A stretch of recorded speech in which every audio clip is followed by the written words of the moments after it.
Allô, guys! Aujourd'hui, je suis en compagnie de Jonathan Léger-Raymond, qui est naturopathe spécialisé en Ayurveda, herboriste et également cofondateur d'Espace Ayurveda à Montréal. Donc, vous l'avez sûrement deviné, aujourd'hui, on va parler d'Ayurveda. Moi, j'ai découvert cette médecine originaire de l'Inde, ça fait 1 an. Par la suite, je me suis inscrite à mon premier cours praticien 1 à l'Espace Ayurveda et Jonathan était mon professeur. Donc, c'est comme ça qu'on s'est rencontrés. Bienvenue sur le podcast. Merci. Merci d'avoir accepté l'entrevue. Je suis vraiment honorée. J'ai l'impression que tu es la meilleure personne que je ne pouvais pas inviter pour parler du sujet. Donc, on va parler. J'en suis honoré. Oui. Puis, en fait, pour les personnes qui ne te connaissent pas, les auditeurs, j'ai envie de savoir comment tu te décris, toi, Jonathan, autre l'Ayurveda. Je sais que tu es un personnage très coloré, tu as vécu beaucoup de choses. Est-ce que tu as une façon de te décrire? Oh boy. La question, hein? C'est une très bonne question. Comment suis-je? Ben, c'est sûr que je porte beaucoup le rôle, le chapeau d'une personne, de l'expert en Ayurveda ou quelque chose. C'est peut-être quelque chose que j'essaie d'incarner ou j'essaie de développer. Mais j'ai d'autres côtés. Comme on s'expliquait un peu, j'ai déjà été cascadeur grâce à mon professeur de karaté, Jean Frenette, qui m'a fait monter quelques échelons dans un domaine que j'aurais probablement jamais investigué. Il m'a fait vivre toutes sortes de choses. Donc, j'ai eu un passé d'arts martiaux assez fort. J'ai voulu étudier aussi la politique. Je voulais me lancer en politique internationale. Je voulais régler les conflits internationaux. Mais toutes ces choses-là m'habitent encore aujourd'hui. Il y a des enjeux. Donc, tu sais, je vais chercher des enjeux politiques aussi à travers la médecine naturelle, des choses comme ça. Je suis impliqué dans... J'ai fait à date pas mal... Bon, il y en a peut-être eu que je n'ai pas été au courant, mais il y a récemment des congrès de santé intégrative qui ont été lancés au Québec par l'Université de Montréal, par des gens au privé. J'ai été invité à tous ces congrès, donc j'ai un peu participé un peu à travers la guilde aussi. Pendant un petit moment, j'étais porte-parole de la Guilde des herboristes du Québec, qui est une organisation merveilleuse. Donc, je me suis impliqué aussi un petit peu dans la politique de la chose, là, puis je pense que peut-être davantage dans le futur. Oui, puis j'ai envie de te demander comment tu as découvert l'Ayurveda. En fait, qu'est-ce qui a fait en sorte que tu t'intéresses à cette médecine-là? J'ai commencé la médecine naturelle, mon intérêt pour la médecine naturelle avec l'Ayurveda. J'avais gagné un certain montant d'argent, pas énorme, là, peut-être, je pense, 6 000 à travers une courte participation à un film. Ah ouais? À cette époque-là, l'argent me brûlait les doigts. Cette histoire. Au début, les salaires que j'obtenais des cascades m'ont permis d'aller en Inde. Parce que je travaillais je bourlinguais dans des petits jobs. J'ai fait toutes les petites jobines là, de... Ah, t'avais quel âge à ce moment-là? J'avais... au moment de mon premier voyage en Inde, j'avais 19 ans. J'ai commencé les cascades peut-être à 18... J'imagine qu'il fallait que je sois majeur, là, que ça devait être 18 ans, peut-être que je regarde. Peut-être même à 17, j'en ai fait, je sais pas. Il me semble à 18 ans. Puis là, ensuite, l'argent me brûlait un peu les doigts. Je me disais, je voulais pas le garder en banque. J'avais déjà des conceptions peut-être un peu plus radicales aussi sur le système financier et tout. Déjà à cet âge-là? Oui. Ah, c'est fou. À partir de 16 ans, même un peu avant, là, j'ai eu certains éveils de conscience là, par rapport à plusieurs choses. Puis... Fait que j'étais déjà un peu éveillé, puis là, je me disais, OK, il faudrait que je fasse non, je vais pas aller en appart, je vais pas m'acheter une auto. C'était pas tant d'argent que ça, mais pour moi, c'était beaucoup d'argent qui gagnait un salaire minimum. À cet âge-là, quand même. À cet âge-là, puis je me suis dit, je vais partir en voyage. Puis là, l'Inde est un peu dans mon chemin parce que je voulais aller dans l'Himalaya. Je voulais aller... Dans le fond, moi, je voyais, comme un peu tout le monde, des barbus sages tibétains dans les plateaux de l'Himalaya, je sais pas trop. Fait que je voulais aller marcher, je voulais aller... Enfin, j'avais des plans, mais... Faire comme un pèlerinage ou, tu sais? Oui, un voyage initiatique, un pèlerinage, tout ça. Et quelqu'un m'avait dit, là, tu y vas pendant la saison des pluies, donc c'est pas le temps idéal pour aller dans l'Himalaya, mais il y a une région de l'Inde qui est comme un peu le Tibet qui déborde sur l'Inde, ça s'appelle le Ladakh. OK. C'est toute la partie est de l'État du Jammu-Cachemire, c'est immense, là, c'est comme un désert de roches, là, c'est la lune, là. Puis là-bas, les pluies se rendaient pas. Fait que là, fait que ça m'a fait explorer un peu l'Inde. Puis quand je suis arrivé en Inde, j'ai scotché en Inde bien raide. Wow. J'ai jamais pu partir de ce pays-là. J'ai passé... je prévoyais un voyage d'1 an. J'ai fini par faire seulement 5 mois et demi ou quelque chose comme ça.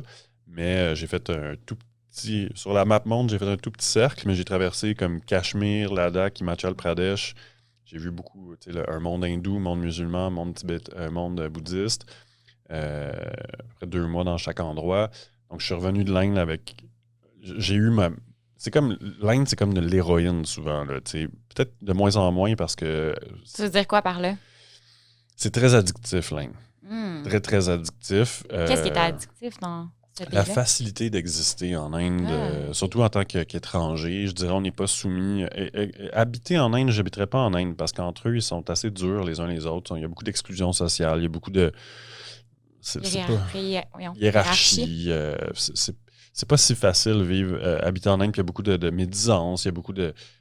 On voit tout un côté qu'on voit moins des Indiens, mais un touriste ou un étranger, on échappe à tout ça, puis on est comme un peu du bonus pour eux, puis il y a comme une aisance, une liberté d'être, une liberté de penser en Inde aussi. Il n'y a pas une pensée unique comme en Occident. En Occident, il y a la pensée unique puis la pensée alternative. Puis tu le sais si tu es en train de penser comme tout le monde. En Inde, il n'y a pas de pensée unique que consensuelle. C'est particulier, ça. Il n'y a pas de... Un peu, mais pas... Il y a beaucoup plus de diversité de conception de la réalité, ce qui fait que la conscience d'être dans le mainstream ou en dehors du mainstream n'est pas autant aiguisée là-bas. C'est quoi qui t'avait vraiment frappé? C'est un monde magique. Ce qui m'a frappé... Je pense que j'ai pas trop compris, c'est comme, bon, l'Himalaya, c'est immense et magnifique, et incroyablement magnifique, là. D'abord... Tu y as été, finalement? Le mode de vie... Oui, j'ai commencé par l'Himalaya, c'est ça que je décrivais, là, les régions, c'est toutes des régions himalayennes. Ensuite, je suis revenu, puis je me suis dit, j'ai toute l'Inde à voir aussi, puis bon. Fait que, tu sais, tous mes intérêts de voyage se sont évanouis, puis là, j'avais ma drogue Inde, là, tu sais. Wow. Je suis revenu au Québec, je voulais repartir. J'avais découvert une correspondance. Ça validait des choses en moi. Les gens vivent là-bas. Certaines personnes, là-bas, les époques se compilent, s'ajoutent. Il y a les charrettes. Il y a au début, quand je suis allé la première fois en Inde, il y avait 2 sortes de voitures, c'est tout. Il y avait des Jeeps, puis des gros ambassadeurs, des genres de grosses coccinelles monstres d'acier, là. Quand je suis revenu en 2002, je pense, il y avait déjà toutes les petites coupées européennes de toutes les couleurs. Okay. Je sens que quand je suis allé en 2000, je pense que j'ai vu la fin d'une époque qui était merveilleuse. Totalement été chanceux d'assister à ça. Vraiment. Puis là, l'Inde est de moins en moins accessible parce qu'il y a toute une couche. Tu sais, si on cherche ce qui est autre dans l'Inde, là, autre que nous, ça demande un peu plus de... Il faut aller à un village ou à un autobus de plus que le Lonely Planet. T'sais. Le Lonely Planet, il est gros. Il tapisse toute l'Inde. L'Inde, c'est... les gens débarquent à Rishikesh, à Mysore, ça fait des centaines d'années qu'il y a des Blancs qui débarquent là pour faire des trucs. Là, c'est rendu touristique beaucoup. C'est très, très touristique. Il faut traverser ces couches-là. C'est pas si facile que ça. J'ai passé 4 ans de ma vie là-bas. Quand on connaît bien quelque chose, on connaît tout ce qu'on connaît pas. Là. Ouais, j'ai beaucoup passé mon temps dans l'Himalaya, au nord un peu ouest. Puis beaucoup dans le sud-ouest aussi, la côte, Kerala. C'est plus là, je regardais hier une carte... j'ai une carte de l'Inde où j'ai dessiné tous les endroits que je suis allé, puis je regardais où est-ce que je suis allé. Il y a bien des endroits où je ne suis pas allé aussi. C'est un pays immense, là. C'est quand même 3000 km par 3000 km, 1 400 000 habitants, 16 langues officielles. On ne parle pas de dialecte, là, on parle de langue officielle. Ouais. Les langues sont rédigées au Parlement en 16 langues différentes. Okay. C'est un continent. C'est plus comparable, l'Inde, à genre toute l'Europe, tu sais, mettons. Puis comme tu dis, c'est différent selon les régions que tu visites aussi. Oui, un peu comme le Canada ou le Québec. L'Italie est différente de la France. Ouais. Il y a plus de diversité en Europe qu'en Amérique, en général.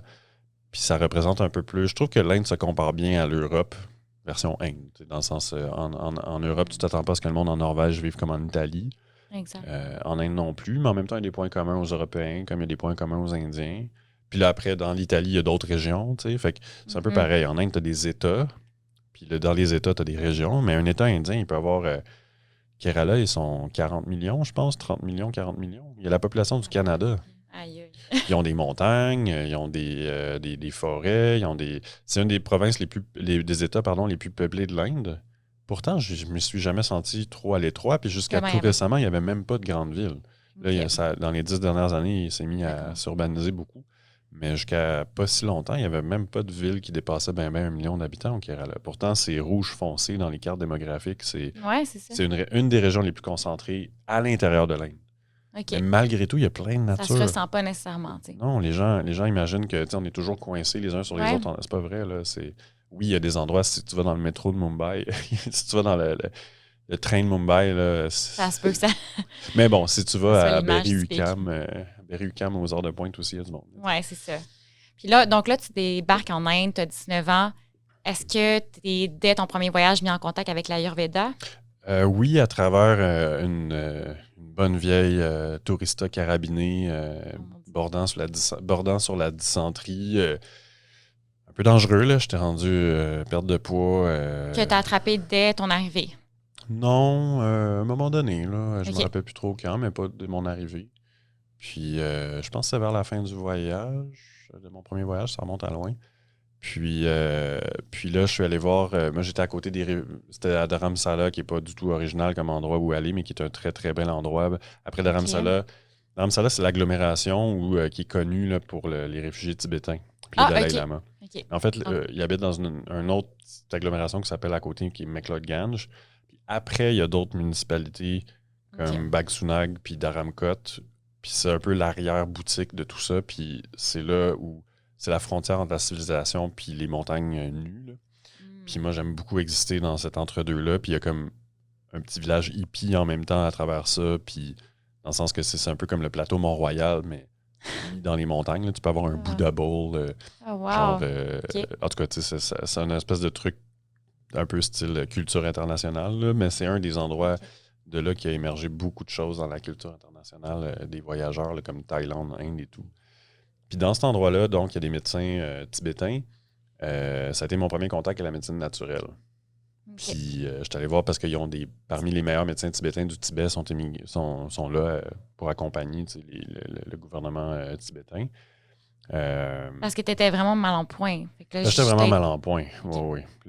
Puis là, ce qui est intéressant, c'est que lui, il parlait très, très peu. D'habitude, beaucoup d'Indiens parlent anglais, mais lui, il parlait pas anglais du tout. Donc, le seul... il me regardait. Bon, premièrement aussi, on s'entend que il devait savoir un peu. Bon, il y a un touriste en Inde qui a une diarrhée du voyageur. Ça peut être dangereux, là, ça peut mener à loin, mais c'est commun. Fait que, bon, il y avait déjà ça. Mais il a pris la fameuse lecture de pouls, là, faut démystifier ça, là, c'est magique, ça l'est pas. Là. Il y a aussi la personne, il faut comprendre que la personne qui fait ça, elle triangule des informations. C'est-à-dire, elle doit arriver, elle regarde ton air, elle sait que tu es un touriste, elle sait que tu as l'air blanc, tu te prends un peu le ventre, puis tu décris des affaires, puis après ça, elle prend ton pouls. T'sais. Donc déjà, elle a beaucoup d'informations. Fait que, c'est que pour faire la lecture de pouls, puis mes élèves pourront le confirmer, c'est qu'à un moment donné, on croise le pouls avec des informations qu'on sait déjà. Des visuels, tu sais. On l'a pratiqué. Puis il y a quand même pas mal d'informations qui rentrent quand tu apprends à observer et puis tu fais des déductions. C'est un peu comme... Mais c'est très impressionnant pour quelqu'un qui ne connaît pas ça, surtout dans notre système allopathique. Nous, c'est ça. Je ne sais pas si les médecins apprennent vraiment à calculer le pouls puis selon l'emplacement. C'est pas la même chose. C'est pas du tout la même chose. Nous autres, on compte même pas les battements. On regarde même pas ça. On regarde ce que le pouls on prend ici, c'est même pas... On s'en préoccupe même pas. C'est ça, hein? C'est d'autres notions, c'est d'autres données. C'est la façon que le sang frappe les doigts. C'est aucunement explicable objectivement, mais ça fonctionne. Il y a quand même des notions objectives dans le sens où j'ai des sensations concrètes sur mon doigt, mais comment expliquer ces sensations-là, puis mon interprétation de ça, c'est un peu plus difficile. Parce que pour faire un petit résumé, là, en fait, c'est qu'en Ayurveda, on apprend que justement, on peut calculer un petit peu la nature, mais pas la nature, mais comme... Oui, la nature et l'état d'être. Oui, de la personne simplement avec le pouls. Puis là, selon la densité du sang qui circule, selon l'emplacement dans l'index où on ressent le sang. Ouais, on est 3 doigts là, qui ben, je ne sais pas si tu peux un petit peu élaborer rapidement, juste avant de revenir dans ton histoire, mais c'est quelque chose qui est quand même impressionnant de la nature, selon moi, qui vient d'arriver dans cette médecine-là. Là. Ouais, je n'irai pas trop loin dans le décrire parce que ça va prendre la place, mais il y a 3, on lit avec 3 doigts. Chacun des doigts représente une des 3 principes de base de l'existence qui sont en Ayurveda, on a le mouvement, la transformation puis la stabilité. C'est les termes que j'ai attribués à Vata Pitta Kapha qu'on entend parler.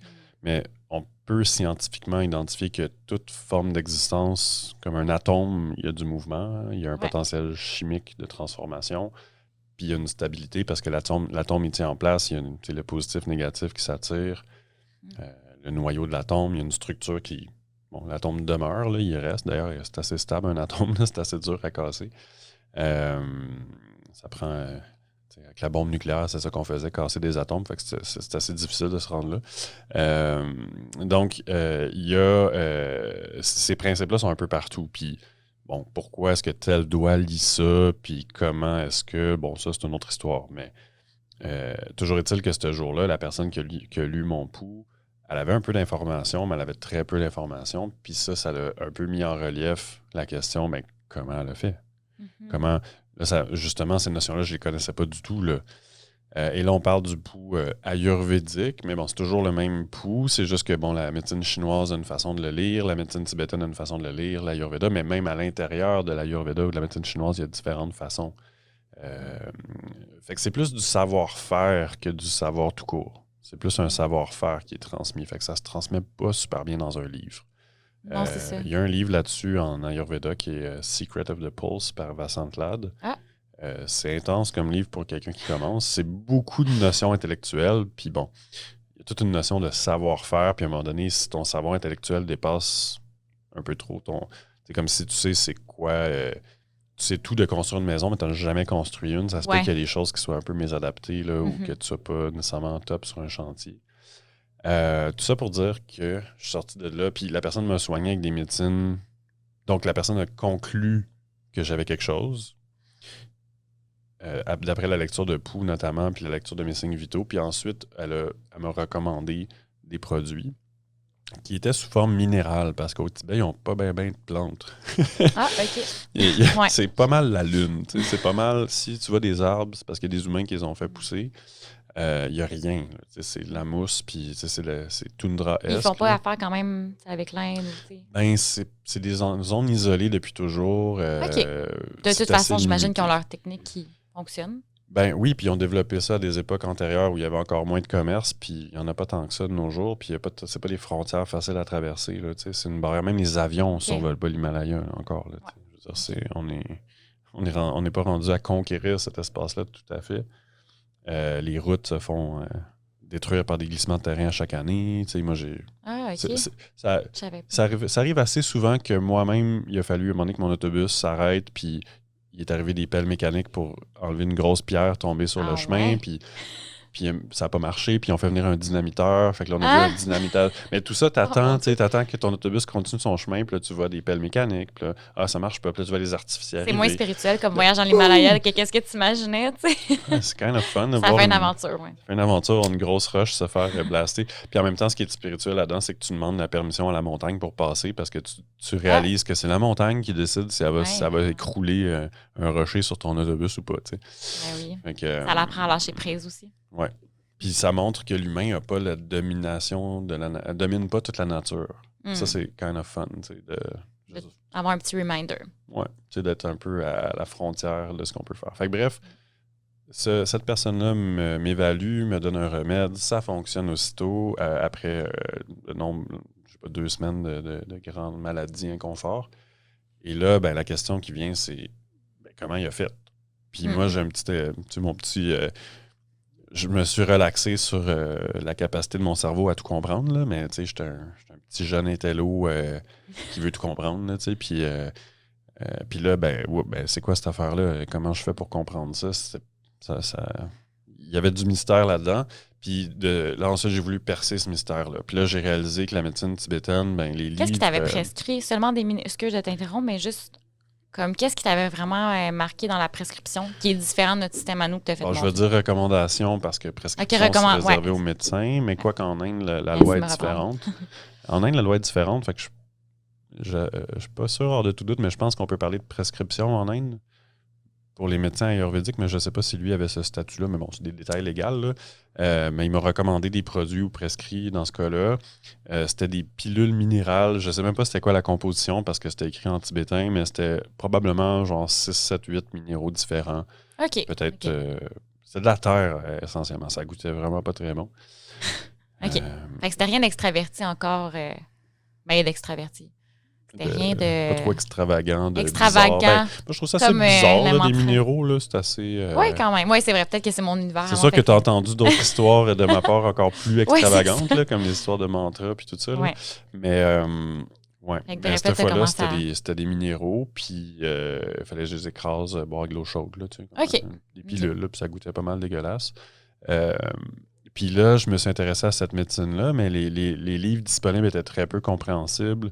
Puis en fait, je me suis rendu compte que cette médecine-là était largement tributaire de l'Ayurveda, qui avait influencé beaucoup cette médecine-là. Encore plus que la médecine chinoise.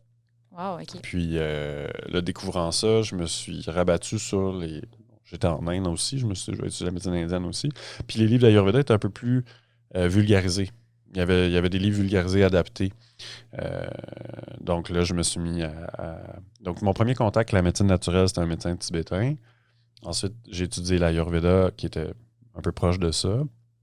Et je me suis auto-recommandé quelque chose parce que j'avais à la suite, il m'avait soigné ma dysenterie, là, le fait essentiellement de perdre beaucoup d'eau, puis là, ben, tu te déminéralises, là, tu te déshydrates, puis tu perds du poids et tout. Ça peut devenir dangereux. Ça, c'était terminé, mais il me restait une petite diarrhée. Là. C'était un peu comme... C'était pas parfait encore, là, ça l'est rarement en Inde.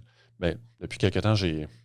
Comme on dit par ici, I cracked the code. Là. Maintenant, oui, je sais comment avoir des selles parfaites en Inde puis amener du monde avec moi puis qu'il y ait des selles parfaites. Révélé le secret des selles parfaites. Est-ce que c'est le curcuma dans l'eau?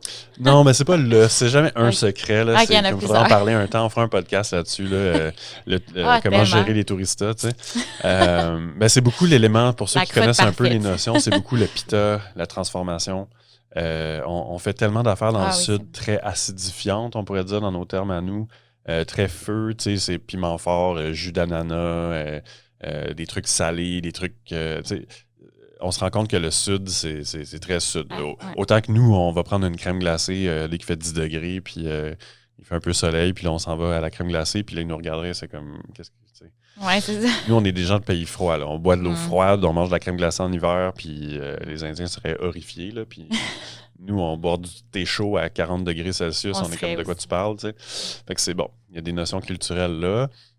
Mais c'était quoi l'histoire de base? C'était l'histoire des débuts de l'étude. Ouais, c'est ça. Donc, après avoir eu soigné ma dysenterie, là, j'avais encore des symptômes. Puis là, j'étais rendu à avoir mon premier petit livre d'Ayurveda. Puis là, ça disait... Là, j'ai identifié que mes symptômes étaient dans la famille... Bon, les 3 éléments que je parlais au début, mouvement, transformation, préservation, là, j'avais des problèmes dans le mouvement. C'est-à-dire que mes selles allaient trop vite un peu. Tu sais. Il n'y avait pas une bonne régularisation de mon transit intestinal. Tu sais. C'est une question de mouvement à régulariser. Si ça avait été encore les grosses diarrhées infectieuses, là, ça aurait été dans le côté transformation, côté... chimie, infection, pitta, bon, ceux qui connaissent un peu ça. On va expliquer un petit peu peut-être après, comme ça les gens pourront savoir c'est quoi, basically, vata, pitta, kapha. Oui, pourquoi pas. À partir de cette base-là. Oui. Fait que, donc, à ce moment-là, j'avais identifié que c'était vata, le mouvement qui était en excès. Puis là, ça donnait des conseils hyper larges, parce que là, il y a trois axes de déséquilibre possibles, donc tous les problèmes humains peuvent se retrouver là-dedans. Fait que c'est, mettons qu'un axe contient au moins le tiers des problèmes humains, là. On s'entend que c'est vaste. Donc, il donnait des conseils très généraux pour ce tiers-là de problématiques là, dans le livre. Fait que là, il disait, mettons, si tu as des problèmes vata, tu vas, mettons, manger chaud, onctueux et consistant.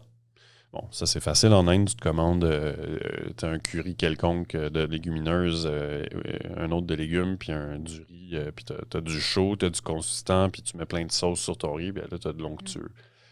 Puis là, quand je restais avec ces plats-là, j'avais aussi accès à de la nourriture occidentale dans cette ville-là, parce qu'il y a un peu de tout. Donc là, je me suis cantonné à ça, puis là, je voyais ma diarrhée diminuer. Je comprends, j'étais content. Parce que je sentais pour une fois, c'est comme si on avait des boutons, des manettes, des volants, puis on tourne les boutons, on tourne les manettes, ça va jamais où on veut. Ah, j'aimerais ça faire telle chose avec mon corps, telle affaire, puis on essaie de tourner les boutons, les manettes, il se passe rien, ça marche pas.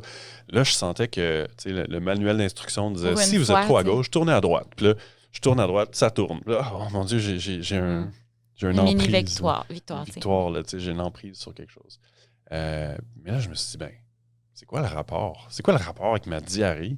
Puis le fait que de manger chaud, consistant et onctueux, ça change quoi que ce soit à propos de ça. Donc ça aussi, ça a piqué ma curiosité. Puis là, c'est quelque chose que j'avais moi-même accompli, que j'avais moi-même chercher un peu dans mon livre, essayer de comprendre, patati. Donc là, mon intérêt grandissait, mais mes questions grandissaient aussi. Là. Fait que c'était un peu cet élan-là qui m'a... puis pour boucler la question simplement, ben, quand je suis revenu au pays, j'avais conscience de certains problèmes dans notre civilisation, dans notre société, puis je voulais faire partie des solutions. Puis à travers mes études en politique, je voulais faire partie des solutions, mais j'ai réalisé que je ferais probablement partie du problème si je m'en allais dans certaines avenues, puis je voulais vraiment faire partie des solutions. Puis j'ai réalisé que c'était pas si facile que ça, faire partie des solutions, puis pas du problème. Je pense que les personnes qui comprendront qu'est-ce que je dis là. Je pense qu'on se rend compte de certaines choses, puis on se dit comment puis-je changer les choses, puis on a accès à ce qu'on a accès, on a la même... Enfin, on fait face aux mêmes choses que les autres, à nos besoins, puis là, on a de la nourriture suremballée, puis bon, ben, c'est tout ce qu'il y a à manger, puis patati patata. Fait on cherche après ça des solutions, mais pour ça, il faut sortir de la boîte, il faut aller faire les choses moins évidentes. Là, donc, là, je me suis dit, puis mon père m'avait fait rencontrer un type des services secrets, un des fondateurs du SCRS, un des fondateurs du Service canadien d'enseignement, puis je m'étais rendu compte que lui-même, il ne sait pas pour qui il travaille en bout de ligne. Je me dis, si les fondateurs du SCRS, ne sait pas pour qui il travaille, enfin, je m'étais rendu compte qu'en politique internationale ou même au niveau du renseignement, tout ça, je pourrais pas nécessairement savoir que j'apporte quelque chose, puis mettons que je m'en vais en politique, je sais pas, ça fait 20 ans que je travaille sur un truc, puis là, un accord est ratifié, puis il vient bousiller tout ce que j'ai fait pendant 20 ans. Ouais. J'étais pas prêt à ça. Je suis trop impatient pour ça. Fait que je me suis mis à dire qu'est-ce que je pourrais faire, puis là, c'est là que les trucs de l'Inde me sont revenus. Puis au début, c'était vraiment un calcul un peu cartésien du genre je suis capable de parler en public, j'aime le monde, j'aime avaler des grosses quantités d'informations, j'ai quand même un cerveau analytique. C'est comme des qualités requises pour ça. Puis j'aime ça, ça a l'air cool. Mais j'étais pas un grand amoureux de la médecine naturelle d'emblée, là, je pense. J'étais disposé à ça. Ma mère m'avait fait lire un roman à 9 ans qui parlait d'herboristerie, le clan de l'ours des cavernes. Non, mais cool, ta mère. Nous, c'était comme Harry Potter, puis c'est le fun Harry Potter aussi, mais tu sais. Je suis arrivé avant, tu sais. Ouais, c'est ça. Il n'y avait pas d'Harry Potter. Fait que tout ça pour dire que j'ai changé de la politique vers la médecine naturelle à mon retour de l'Inde. Puis là, j'ai été vers les écoles d'herboristerie professionnelles qu'il y avait au Québec. Parce que c'était ça, notre Ayurveda à nous. Ton premier step, ça a été l'herboristerie. Ouais. Donc, j'ai fait un peu d'Ayurveda amateur. Ensuite, j'ai été prendre des cours d'herboristerie. Puis là, l'histoire continue. Là, j'ai vu le documentaire Ayurveda, The Art of Being. Encore ma mère qui m'a mis là-dessus. Non, mais cool. Sauf que là, elle s'est tirée un peu dans le pied parce qu'elle n'aimait pas ça me voir partir si longtemps en Inde. Puis elle était nerveuse un peu parce qu'elle ne connaissait pas ça. Puis suite au documentaire, là, j'ai juste eu envie de retourner puis d'étudier avec des gens. Puis donc, j'ai fait un peu une patte, c'était mes études d'herboristerie au Québec. Puis mon autre patte, c'était quand j'allais en Inde me former avec des gens. Ce qui a été la meilleure formation. Donc, tu t'es formé en Ayurveda également. Juste avant de continuer, j'ai vraiment envie, est-ce qu'on peut juste définir, selon toi, c'est quoi l'Ayurveda puis c'est quoi les types de profils? Il y en a 3. Oui.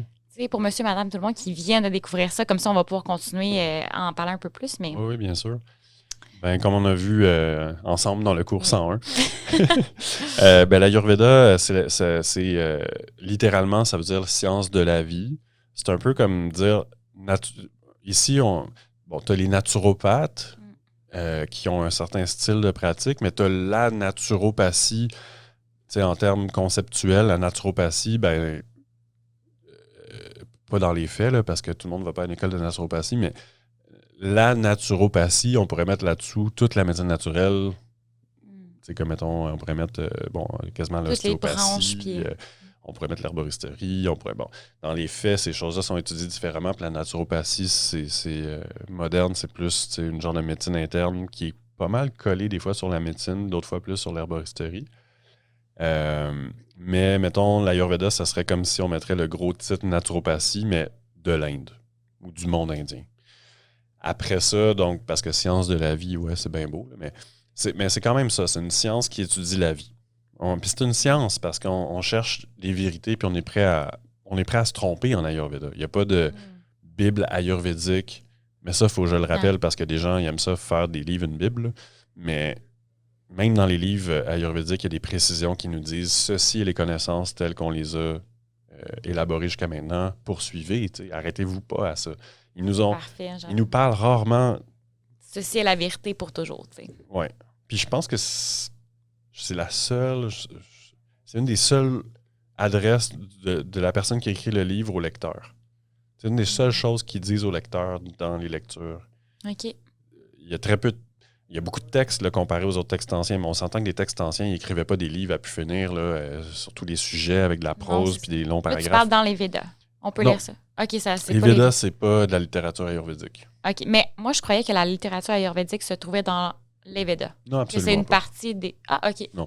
On trouve des notions ayurvédiques dans les Védas. Ah, OK. Les Védas ne sont pas des livres d'Ayurveda. OK. Ouais. Véda, ça veut dire connaissance, vérité, machin. Oui, mais apparemment, il y a les cadres. Ouais, c'est ça. Mais ça, c'est un choix. Comme il y a des gens qui ont dit, OK, ces 4 documents-là sont les Védas, mais... OK. C'est ça. Puis ils sont très différents, les 4 Védas. Ils viennent d'époques différentes. OK. C'est comme un... Donc, il y a quelques notions d'Ayurveda, mais ce n'est pas l'Ayurveda. Il y en a plus dans l'Atharva Veda parce que c'est un Veda qui a rapport à comment vivre une vie prospère et riche et abondante. Et la santé fait partie de l'abondance, de la richesse, de la prospérité. Fait que là, il y a un peu plus d'Ayurveda dans l'Atharva Veda. Mais les livres d'Ayurveda, c'est pas les Védas. OK. Petite parenthèse. Merci. Ouais, voilà. C'est bon à clarifier. Oui, puis c'est un truc super mélangeant parce que c'est les mêmes thèmes, là, les mêmes termes. Mais le seul point commun, c'est Veda, ça veut dire connaissance, vérité, ce qui est vrai à propos de. T'sais. Puis c'est la même racine, le V de vérité. Puis de... C'est que j'avais déjà lu, en fait, que ça se retrouvait. Mais comme tu dis, il y a tellement d'informations des fois qui... Faut prendre son temps avec ça parce que... J'aime mieux prendre ton point de vue à toi qui baigne là-dedans depuis longtemps. Faut prendre son temps avant d'aborder ces choses-là parce que c'est toutes des notions que peu de gens maîtrisent. Puis, oui, puis ça fait des millénaires. Ça date de quoi? 4000, 5000 ans? 1500 avant Jésus-Christ. Justement, les Védas nous permettent de dater l'Ayurveda. Parce que même si les Védas, ce pas des livres d'Ayurveda, vu qu'on retrouve Vata, Pitta, Kapha, les concepts ayurvédiques sont dedans, ça nous permet de valider qu'il existait au moins à cette époque-là, mais peut-être antérieure. Puis le Rig Veda, si tu regardes la version historique moderne, ils vont dire 1000, 1500 ans avant Jésus-Christ, peut-être 2000. Mais en tout cas, je ne peux pas rentrer là-dedans maintenant, il y a des gros problèmes avec ces dates-là. Puis si tu regardes dans les Védas eux-mêmes, il y a des positions d'étoiles. Puis aujourd'hui, il y a une nouvelle science qui s'appelle l'astroarchéologie. À cause des ordinateurs, on est capable, mettons, de dire à quelle époque on a vu telle étoile à tel endroit, puis telle étoile à tel endroit. Tchic, rentre un ordinateur, enter. Ah, ben, cette configuration-là d'étoiles est arrivée 6000 ans avant Jésus-Christ. Puis avant ça, c'était 12 000 ans, puis avant ça, c'était 18 000 ans. Parce qu'on a des ordinateurs pour faire ça aujourd'hui. Fait que grâce à l'astroarchéologie, on a été capable de valider une date qui donnent eux-mêmes dans les Védas pour dire le début du calendrier des sages, des rishis. Le calendrier des rishis, si on traduit ça en datation moderne, là, chrétienne, là, mettons, là, ça donne moins 6776 ans avant Jésus-Christ. OK. Fait que ça fait, mettons, on va faire moins 5000 pour arrondir. Ouais. Puis aujourd'hui, on est en 2000. Fait que ça fait 9000 ans. Oh! 9000 ans. Puis ça a été validé par l'astroarchéologie. Fait que ça remettra en question tout ce qu'on lit présentement? Oui, à propos des dates, Oui, puis même avant l'astroarchéologie, les gens mettaient en question énormément ces dates-là, qui sont beaucoup basées sur notre conception de l'histoire, que l'histoire commence avec l'écriture. C'est ça. Fait que les Védas ont été couchés par écrit à moins 1500 ans avant Jésus-Christ, peut-être moins 1200 ans, mais ils étaient racontés vocalement avant qu'on ait retrouvé, ou peut-être qu'il était écrit, mais qu'on n'avait pas retrouvé les premiers écrits, mais en tout cas, il était appris vocalement. Il était transmis avec une perfection absolue. Puis ça, il y a des anthropologues britanniques qui l'ont démontré que des gens étaient capables de transmettre ça à la syllabe près. Puis on parle de 40 000 strophes, le Rig Veda. C'est plus gros que la Bible puis l'Odyssée d'Ulysse mis ensemble. Puis ces gens-là ne se trompaient pas d'une seule syllabe. C'est tellement impressionnant. Puis je me suis souvent demandé la question, mais j'imagine aussi leur mémoire était tellement plus forte à cette époque-là, tu sais, comme il n'y avait pas justement tous les polluants d'aujourd'hui, toute la distraction. Tu sais, aujourd'hui, on apprend... parce que je trouve ça impressionnant quand même retenir ça dans, comme tu dis, la strophe. Parfait. On ne connaît pas nos capacités non plus. Je vais raconter un petit truc. Moi, j'ai appris le tabla, un instrument, une percussion indienne. OK. Non, je connais pas. C'est comme... c'est une percussion qui se joue plus avec les poignets, les doigts. Ça ressemble plus à la technique de... C'est plus au piano que le djembé. Nice. Là. Ah, tu pourrais l'emmener dans un prochain podcast. Ah ben oui, je On peux dirait vous que je faire... suis curieuse. mais vous tapez TABLA. De toute façon, on entend ça tout le temps. Ils mettent ça dans toutes les pubs Ah, OK. qui sont de tabla pour même les vacances au Québec. J'ai déjà entendu du tabla là-dedans. Ouais. Dès qu'ils veulent faire un peu... on part Un en petit vacances peu, chez les ouais. exotiques. Là. Tout ça pour dire que le tabla, je l'ai appris au début avec... parce que nous, on apprend beaucoup visuellement. On lit. Fait que là, au début, c'était écrit, puis il y a un langage avec le tabla.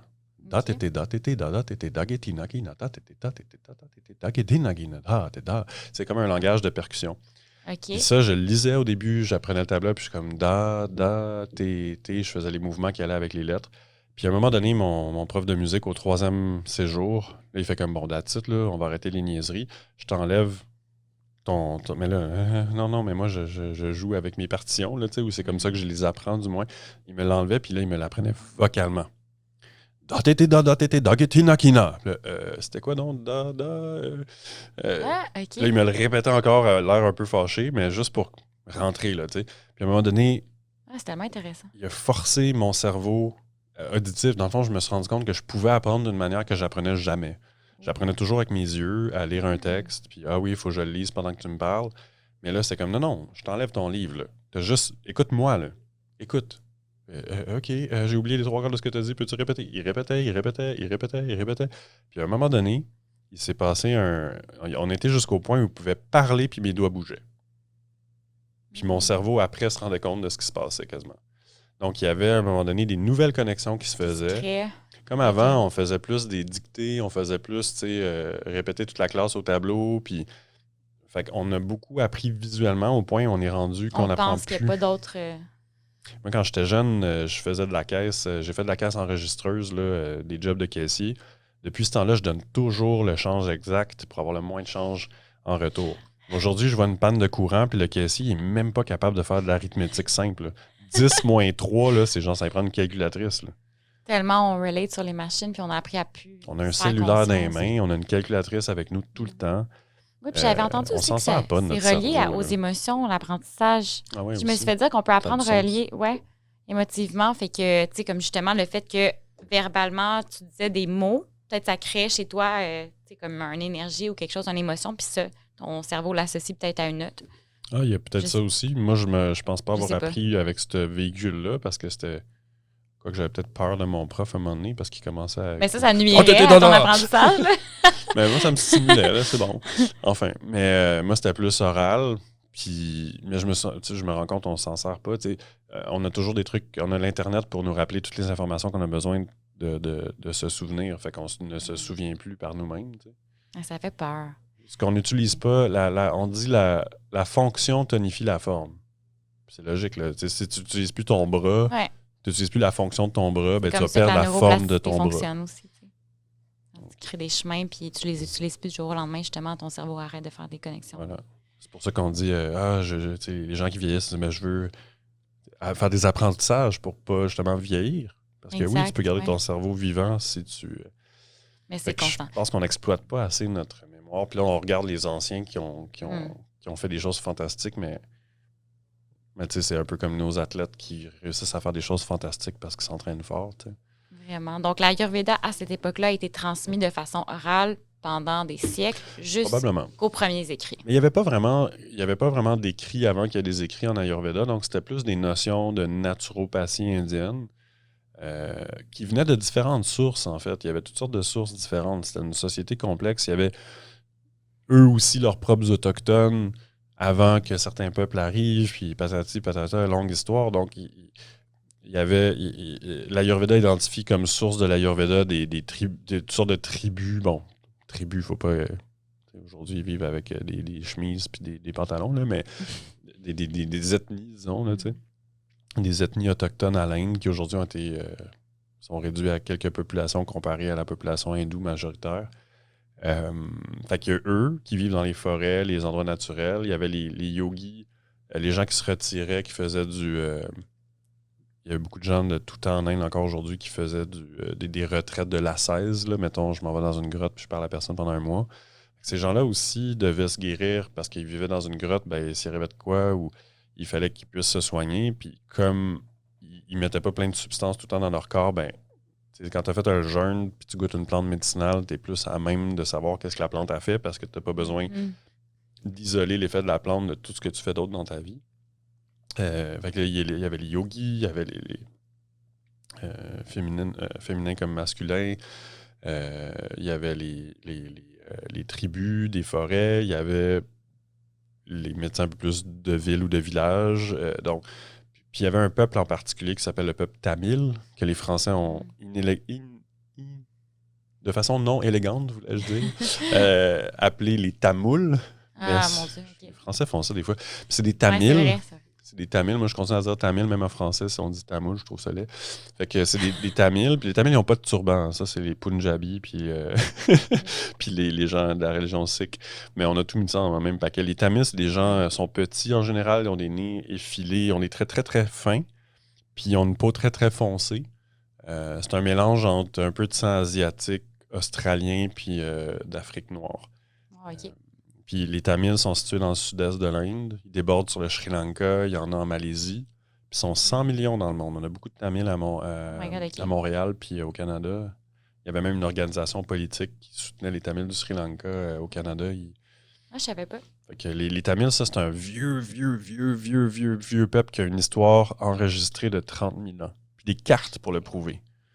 Des cartes pour le prouver qui fit avec la montée des eaux, puis des cartes qu'on est juste capable de faire maintenant qu'on a les meilleurs ordinateurs, puis qu'on est capable de recréer la Terre suite à la montée des eaux. Fait que ces peuples-là, le peuple tamil, tout ça, bon, à un moment donné, il y a des gens qui se sont dit, ouais, l'humanité est en train de se ramasser dans des villages. Pas dans les villes, dans les villages. OK. Ils ont fait une conférence, en fait, pan-himalayenne, de médecins. Puis là, déjà là, ça ne fit plus nos croyances parce que dans nos croyances, on se dit, ben, on est devenu complexe quand on s'est assemblé en village puis en ville. Mais là, ça nous dit non parce que tu as des gens qui ont cru bon organiser une conférence internationale pan-himalayenne à une époque où on ne vivait pas vraiment encore dans des villages. Ou presque pas. Donc, il y avait déjà une société sophistiquée alors qu'on n'était pas en agglomération, plusieurs humains ensemble. Puis là, eux, ils se sont dit, oh, le stress va venir avec ça. Puis les maladies du sédentarisme. Puis c'est correct, le nomadisme a ses problèmes, le sédentarisme a ses problèmes, puis nous, ça a rapport avec la digestion des grains céréales, puis tout ça. Mais ça commence à créer un mode de vie où, ben, c'est pas grave, si j'ai pas trouvé la horde d'animaux ou j'ai pas besoin d'aller attendre que mon bleuetier il fasse que ma plante de bleuet ou que mon framboisier fasse ses framboises, puis une année, c'est pas une bonne année, parce que j'ai des confitures d'année passée, ou j'ai un grenier, puis j'ai stocké du grain, fait que je m'en fous un peu, ou c'est pas trop grave s'il y a une mauvaise année cette année, puis fait qu'on s'est un peu coupé de la nature en faisant ça. En dépendant plus des cycles de la nature, en créant nos systèmes. Je pense pas que c'est mal en soi, mais ça amène des nouveaux problèmes. Puis là, ces gens-là, ils nous ont vus nous agglomérer en ville, puis ils se sont dit, ça va causer des problèmes, puis un jour, le stress deviendra la pire maladie. Et aujourd'hui, c'est accompli parce que le stress est un facteur majeur dans les 5 premières causes de mortalité, comme les maladies du cœur, le cancer, tout ça. Donc, c'est vrai, statistiquement, que le stress est probablement des causes les plus puissantes de maladies. Puis j'ai eu des cas, j'en ai rencontré dans les cours, des fois des cas qui montraient vraiment que le stress, par exemple, peut causer des trucs comme la goutte ou des choses comme ça. Des trucs que normalement, une vie d'alcoolisme, des maladies que, par ailleurs, là, si c'est pas le stress, ça demande des décennies de mauvaises habitudes. Là, je pense que tout le monde est stressé aujourd'hui. Puis de réaliser à quel point c'est dévastateur, moi, je pensais pas que ça pouvait l'être à ce point-là. Puis il faut des médecins puis des microbiologistes, un peu comme là, on écrit des livres. Tu sais, l'Ayurveda relie le système nerveux puis l'intestin sans aucune explication. Là. C'est comme ça, c'est comme ça. Aujourd'hui, on écrit des pavés sur le sujet qui démontrent ça scientifiquement. Puis en Ayurveda, ils sont comme... Il l'avait déjà écrit. That's fun, but we know, tu sais. C'est cute, le monde sait. Mais c'est le fun parce qu'on apprend toutes sortes d'autres choses à travers ça. Puis il pourrait avoir le même genre de livre, puis sans doute ça existe, mais je connais pas, moi je suis pas la meilleure personne. Je connais un peu, je connais passablement la chimie du corps, là, mais pas autant qu'un médecin, puis pas autant qu'un microbiologiste. Puis, mais il y a sûrement... Mais je sais que concrètement, on crée des métabolites dans le corps, des marqueurs inflammatoires, de l'acidité. On consomme beaucoup de minéraux avec notre cerveau, ça crée de l'acidité dans le corps, etc. Je sais que ça se traduit sur un niveau moléculaire. Là. Puis une cellule stressée, c'est là qu'elle va développer les cancers, puis des choses comme ça. Fait qu'un corps stressé, c'est là qu'on développe nos programmes de mort. T'sais, on a tous des programmes de mort, on a tous des cancers génétiques, mais tant qu'on ne nous met pas dans une cage à nous piquer avec des... Avec un environnement propice. C'est ça, tant qu'on est dans un bon environnement, ça va. Puis si on est stressé, soit par nous-mêmes, soit par l'environnement, soit par des trucs mécaniques, là, ben là, c'est là que nos maladies se déclarent puis qu'on tombe malade. Donc là, il y a eu cette... il y a eu cette prise de conscience-là, ce rassemblement. Puis c'est là qu'ils ont pondu un texte. C'est là qu'ils ont pondu un texte qui faisait 100 000 strophes. J'ai parlé de 40 000 tantôt, il y en a 100 000. C'est le Brahmana Sutra. On n'a jamais retrouvé ce livre-là, mais on n'arrête pas de retrouver des citations. On sait qu'il a existé, mais la copie de ce livre-là, on ne l'a jamais retrouvé. On a retrouvé des distillations de ce document-là aujourd'hui. Donc, il y avait la tradition orale qui existait depuis, on ne sait pas combien de temps, au moins 9000 ans. Et ensuite, il y avait une tradition écrite qui s'est créée il y a à peu près dans ces eaux-là, 1500 ans. On dirait qu'il y avait une tendance, on ne peut pas dater précisément, mais autour de 1500 ans avant Jésus-Christ, 1000 ans avant Jésus-Christ, il y a beaucoup de choses qui étaient orales qui se sont mises à l'écrit. Fait que ça a créé une nouvelle tradition que moi j'ai appelée les traditions académiques. Écrit, là. Donc la tradition écrite ou académique, puis la tradition orale, plus one-on-one. Pas que, mais disons, à moins grand nombre aussi. Là, puis là, cette médecine-là, c'est basé sur quoi exactement? Comme tu parlais tantôt de Vata, Pitta, Kapha. Je ne sais pas si tu peux expliquer les différents types. C'est basé sur quoi comme principe? Okay.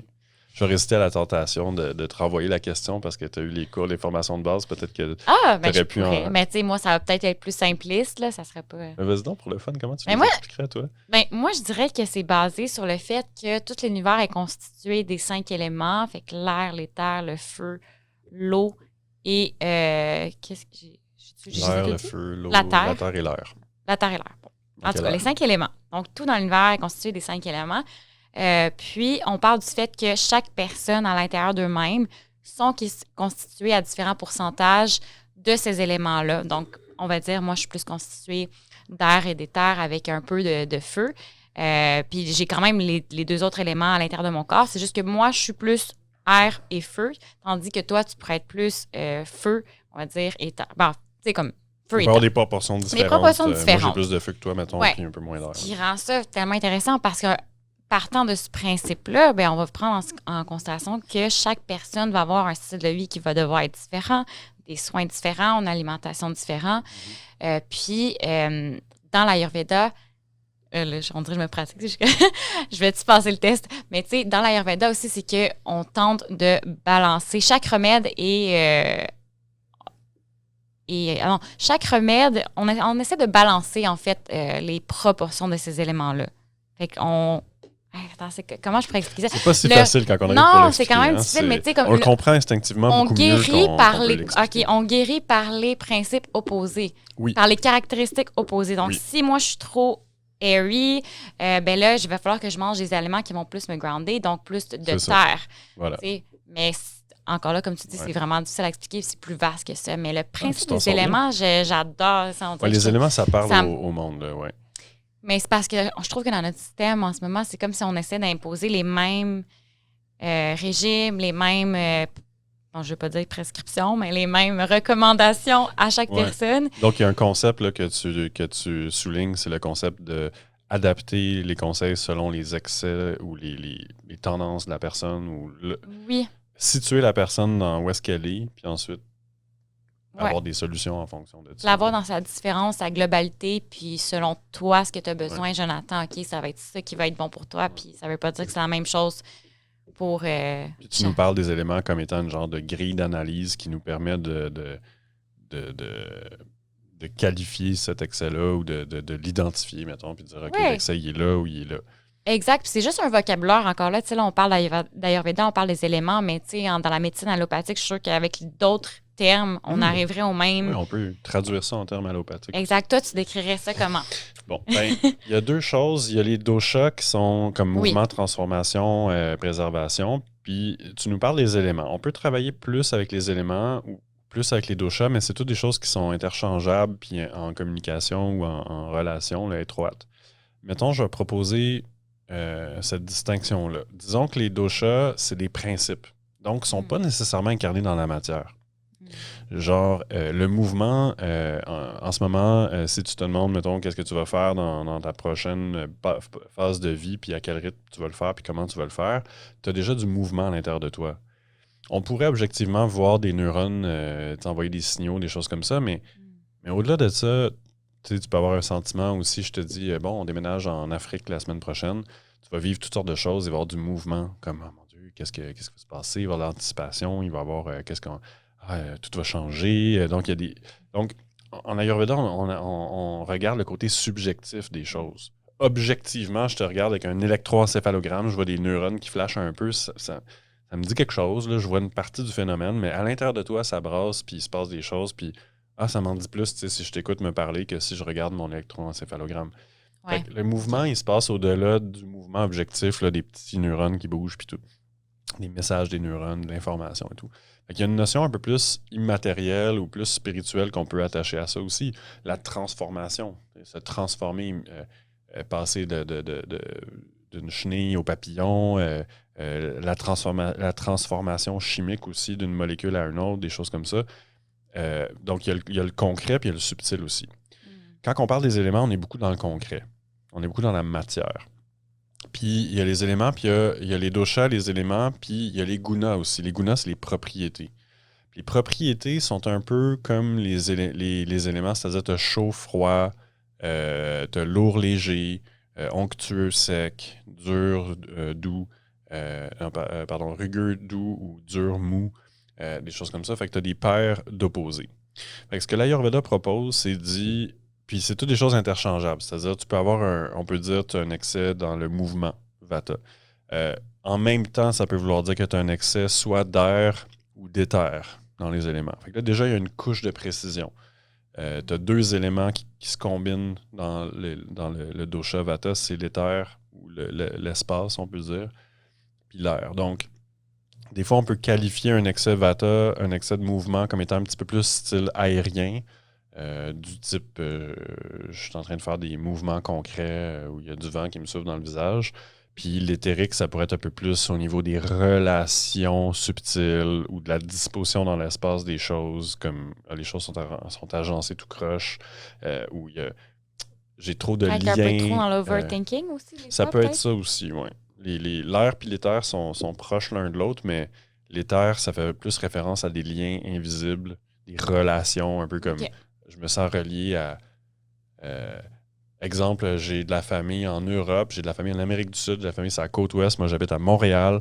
Fait que mes relations sont complexes, sont partout, mais concrètement, je suis pas en train de déplacer de l'air, je suis pas en train de bouger dans tous ces endroits-là. Non, mais ma tête, puis ma conception de la réalité puis de l'espace me mène à... Wow, j'ai comme tout d'un coup, ma communauté est partout, puis ça vient compliqué des fois. Donc, quand c'est trop compliqué, on est dans l'excès d'éther, bon...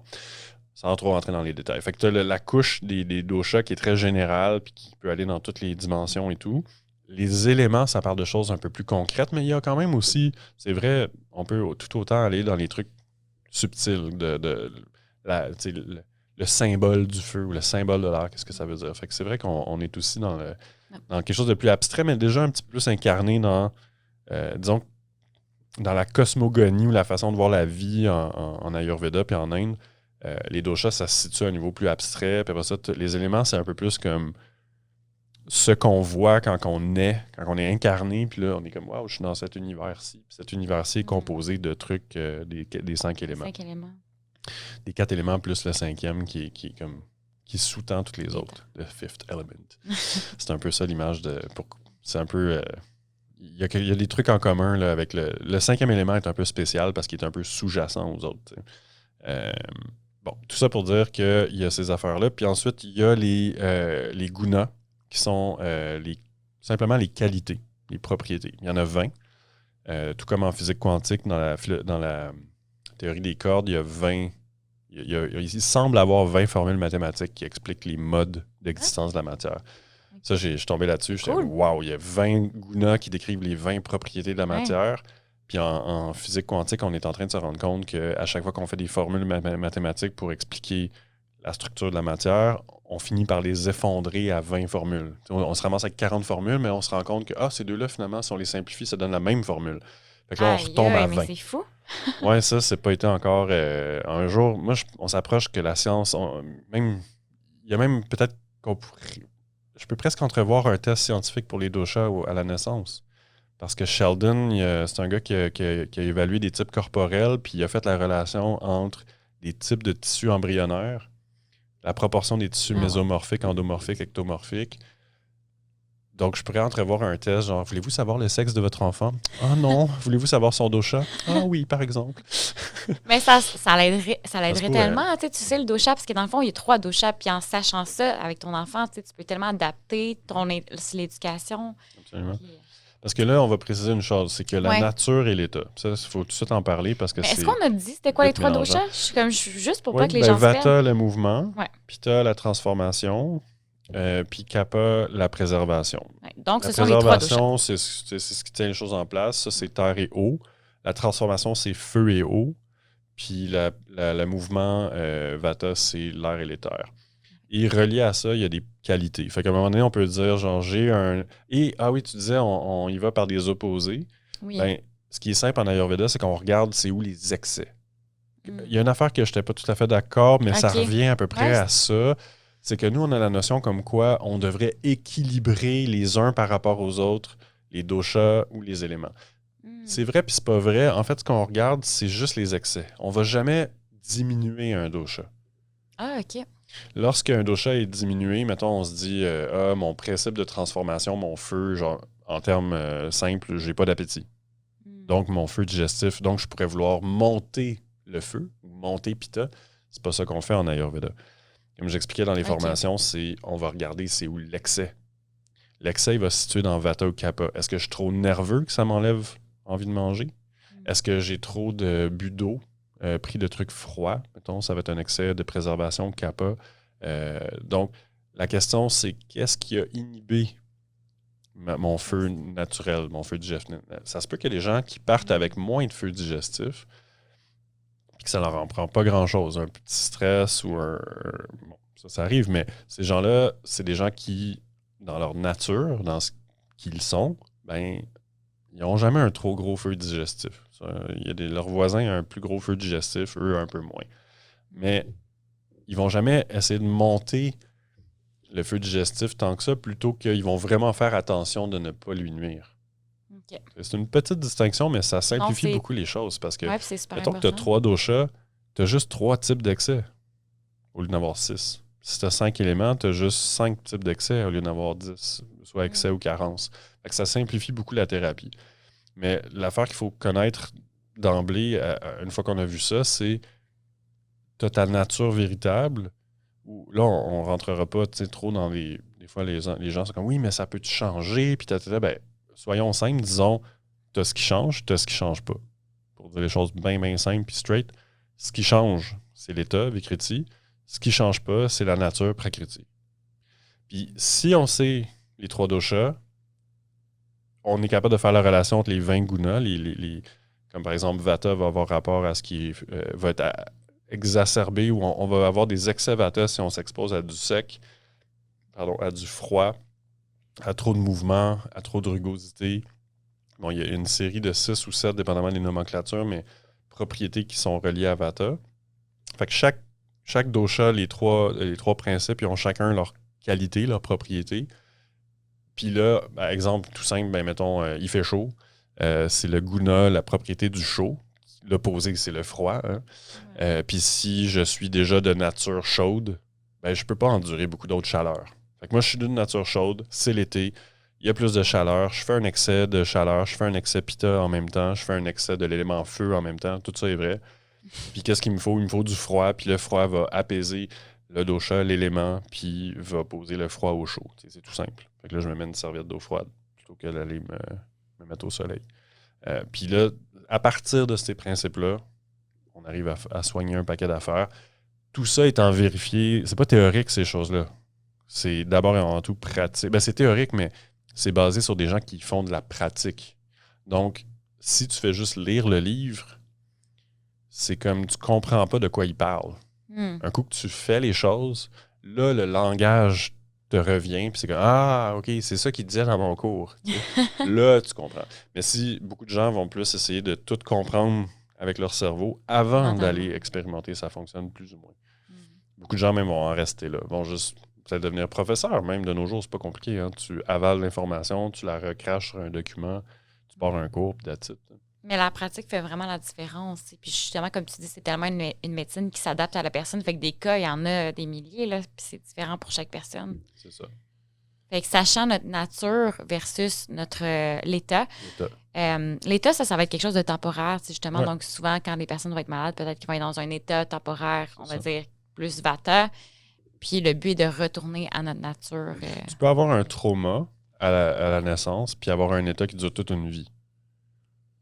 Ou tu peux avoir un état mensuel ou annuel ou une décennie qui rechante, ou ça peut être des états qui ont duré « J'ai eu peur, OK, là, j'ai plus peur, ça va, j'ai cru que tu avais un serpent dans le cou. » Non, finalement, c'est un collier. Ça, je t'avais trouvé ça vraiment intéressant. Des états très courts, des états très longs. Fait on imagine plein de courbes qui se... C'est difficile. Comment tu conseilles aux gens de vraiment découvrir c'est quoi leur nature? Parce qu'il y a des personnes qui arrivent, ils pensent qu'elles sont telles dosha, puis là, finalement, ils réalisent que c'était peut-être un masque. Je pense que c'est un petit peu difficile de connaître sa nature. C'est ce que les gens veulent connaître en premier, mais je leur recommanderais plutôt de commencer par voir simplement leurs excès. Puis souvent, c'est ça qu'ils finissent par trouver. Parce que les tests sont souvent... Ils n'éduquent pas assez la personne qui fait le test à faire la différence entre la nature et l'état, et de 1. Puis de 2, sont un peu trop... C'est un peu trop simpliste.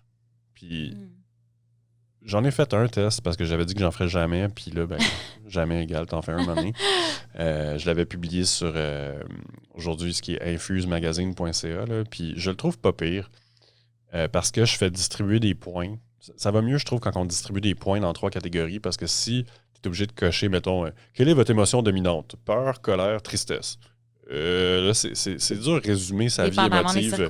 Je pourrais te parler des 3, là, genre. Mais là, tu me demandes d'en cocher une. OK, puis là, tu coches ça, puis là, ça décrit tout ton profil émotif d'une seule coche, puis ça cantonne tous tes points. Puis là, comment comparer ta vie émotive avec la taille de tes yeux, puis comment donner une valeur pour évaluer la nature. Combien de points vaut la taille de tes yeux versus ta vie émotive? À un moment donné, ça vient comme... Puis, dans mes formations, quand les gens ont terminé habituellement le 201, ça, tu l'as pas fait, le AIU 201, je pense? Non, pas encore. Quand les gens ont terminé le AIU 201, habituellement, après 75 heures de formation, c'est pas la fin du monde, 75 heures, ils sont déjà un peu au-delà des tests. Ils ont déjà des capacités autonomes d'évaluation qui dépassent ce qu'un test peut faire. Donc, et pour moi, déterminer la nature de quelqu'un, c'est gros. C'est comme dire, je connais ta nature véritable. Donc, pour moi, c'est plus quelque chose qu'on apprend à un moment donné. On devrait confier ça peut-être plus à ceux qui ont de l'expérience avec ça. Mais c'est pas évident non plus. Des fois, c'est pas tous les thérapeutes qui sont nécessairement très bons là-dedans. Là. Ça veut pas dire parce que tu pratiques. Tu peux avoir une idée, mais encore là, la nature, comme tu dis, c'est... Oui, puis moi, j'en ai rencontré des médecins ayurvédiques en Inde. J'en ai rencontré, c'est pas parce que tu as un titre de thérapeute ayurvédique ou un titre de médecin ayurvédique, c'est pas parce que tu as X années d'études en Ayurveda que tu es bon en Ayurveda. Puis ça, c'est... Let's wake up to that reality, là. C'est vrai pour un garagiste, c'est vrai pour un dentiste, c'est vrai... Mais c'est surprenant comment les gens s'attendent à ce que les naturopathes, les médecins, les thérapeutes de médecine interne, ils s'attendent à ce que ça aille bien dès le premier. Puis après ça, ils sont comme finalement, il n'était pas bon. Puis, mais où les gens ne magasinent pas assez, je trouve, ces métiers-là, comparativement à ils vont se magasiner leur contracteur ou leur. Les personnes vont conduire dans le premier garage qu'ils rencontrent, puis se dire je vais lui confier toute la mécanique de mon char, puis je peux lui faire confiance qu'il va me commander les pièces quand il faut. Puis, on est obligé de douter. C'est un peu la même chose. Il faut magasiner un peu. Puis la meilleure manière de magasiner, c'est as-tu connu quelqu'un qui a eu des bons services avec? Ça te sauve bien des enquêtes que tu ne sais pas trop. Ah oui, mon ami, il se fait super bien servir par son mécanicien depuis 10 ans et il a sauvé tellement d'affaires. Puis bon, va voir ce mécanicien-là. Fait que des références direct, c'est vraiment l'idéal, tu sais. Mais il faut magasiner son thérapeute. C'est sûr, il faut magasiner son médecin aussi. C'est pas facile. Je dis pas que c'est facile de les magasiner. Là. Des fois, Ah non, c'est tellement difficile. On peut demander de changer de médecin. Ouais. Des fois, on peut demander de changer on peut changer certainement de thérapeute naturel. Donc, il ne faut pas se gêner. Là, tu sais. Un psychologue aussi, ça se magasine un psychologue. Là, tu sais. Il y en a qu'on tourne en rond, il y en a d'autres qui. Faut pas tous les mettre dans la même catégorie si ça ne fonctionne pas avec une personne. Il ne faut pas s'illusionner que c'est pas la moitié de ces gens-là qui sont vraiment. Ceux qu'on veut vraiment voir, c'est 1 sur 10 peut-être. Les autres, ils pourraient nous aider un peu ou peut-être même nous nuire. Tu sais. Donc, en tout cas, toi, tu es un vrai passionné, là, fait que c'est sûr et certain que je te ferai confiance demain matin. Tu sais. J'espère que tu aurais raison. Mais avec tout aussi, tu es parti en Inde pendant 4 ans. Tu sais. Ouais. Puis, je me demandais justement, c'est quoi ton plus grand apprentissage de ce système de santé-là, si on a à le comparer? Je ne veux pas nécessairement comparer dans le négatif, mais tu sais, c'est quoi ton plus gros apprentissage de ce système de santé-là versus le nôtre? Versus la médecine allopathique, mettons. Si on compare des systèmes, il y a le système là, comme mettons le réseau des hôpitaux et tout ça. Là. Je vais comparer le système plutôt la pensée médicale moderne, là, mettons le système comment ils conçoivent la médecine en médecine allopathique moderne. En fait, médecine allopathique, c'est même pas le bon terme pour la distinguer de l'Ayurveda parce que allopathique, ça veut dire médecine de contraire. Ah, OK, bon. Fait que l'Ayurveda est une médecine de contraire. L'Ayurveda est une médecine allopathique. Ah, OK. Tu viens de m'apprendre quelque chose. Toutes les médecines naturelles, sauf l'homéopathie, puis quelques-unes d'autres, parce que homéopathie, c'est l'inverse d'allopathie. Mais l'homéo donne la même vibration. Tu sais, mettons, tu as la grippe, elle va te donner une micro-vibration de cette grippe-là pour que ton corps fasse un effet rebond puis soit informé de ça. Tandis que nous, on va travailler de médecine de contraire. On va donner un antibiotique. En Ayurveda aussi. Donc, la distinction, ce serait peut-être... Moi, j'ai médecine traditionnelle. Moi, j'ai dit médecine conventionnelle, parce que la convention médicale moderne versus la médecine plus traditionnelle. Allopathique traditionnelle. Là, ça va mélanger. Donc, la médecine conventionnelle et la médecine naturelle ou traditionnelle. Mais traditionnelle, en tout cas, il y a des problèmes avec tous les termes, parce que traditionnel, c'est comme... On fait pas juste les choses par tradition, on les fait parce qu'ils marchent, on les fait parce qu'ils fonctionnent. Moi, je suis pas là pour nécessairement suivre les traditions. Toi, tu es là pour faire ce qui fonctionne puis ce que tu as appris qui est... On est là pour regarder dans les traditions s'il y a quelque chose à conserver.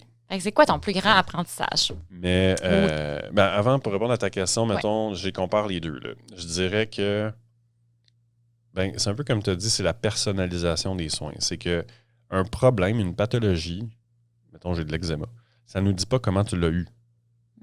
Donc, ça ne nous dit pas comment ne pas l'avoir.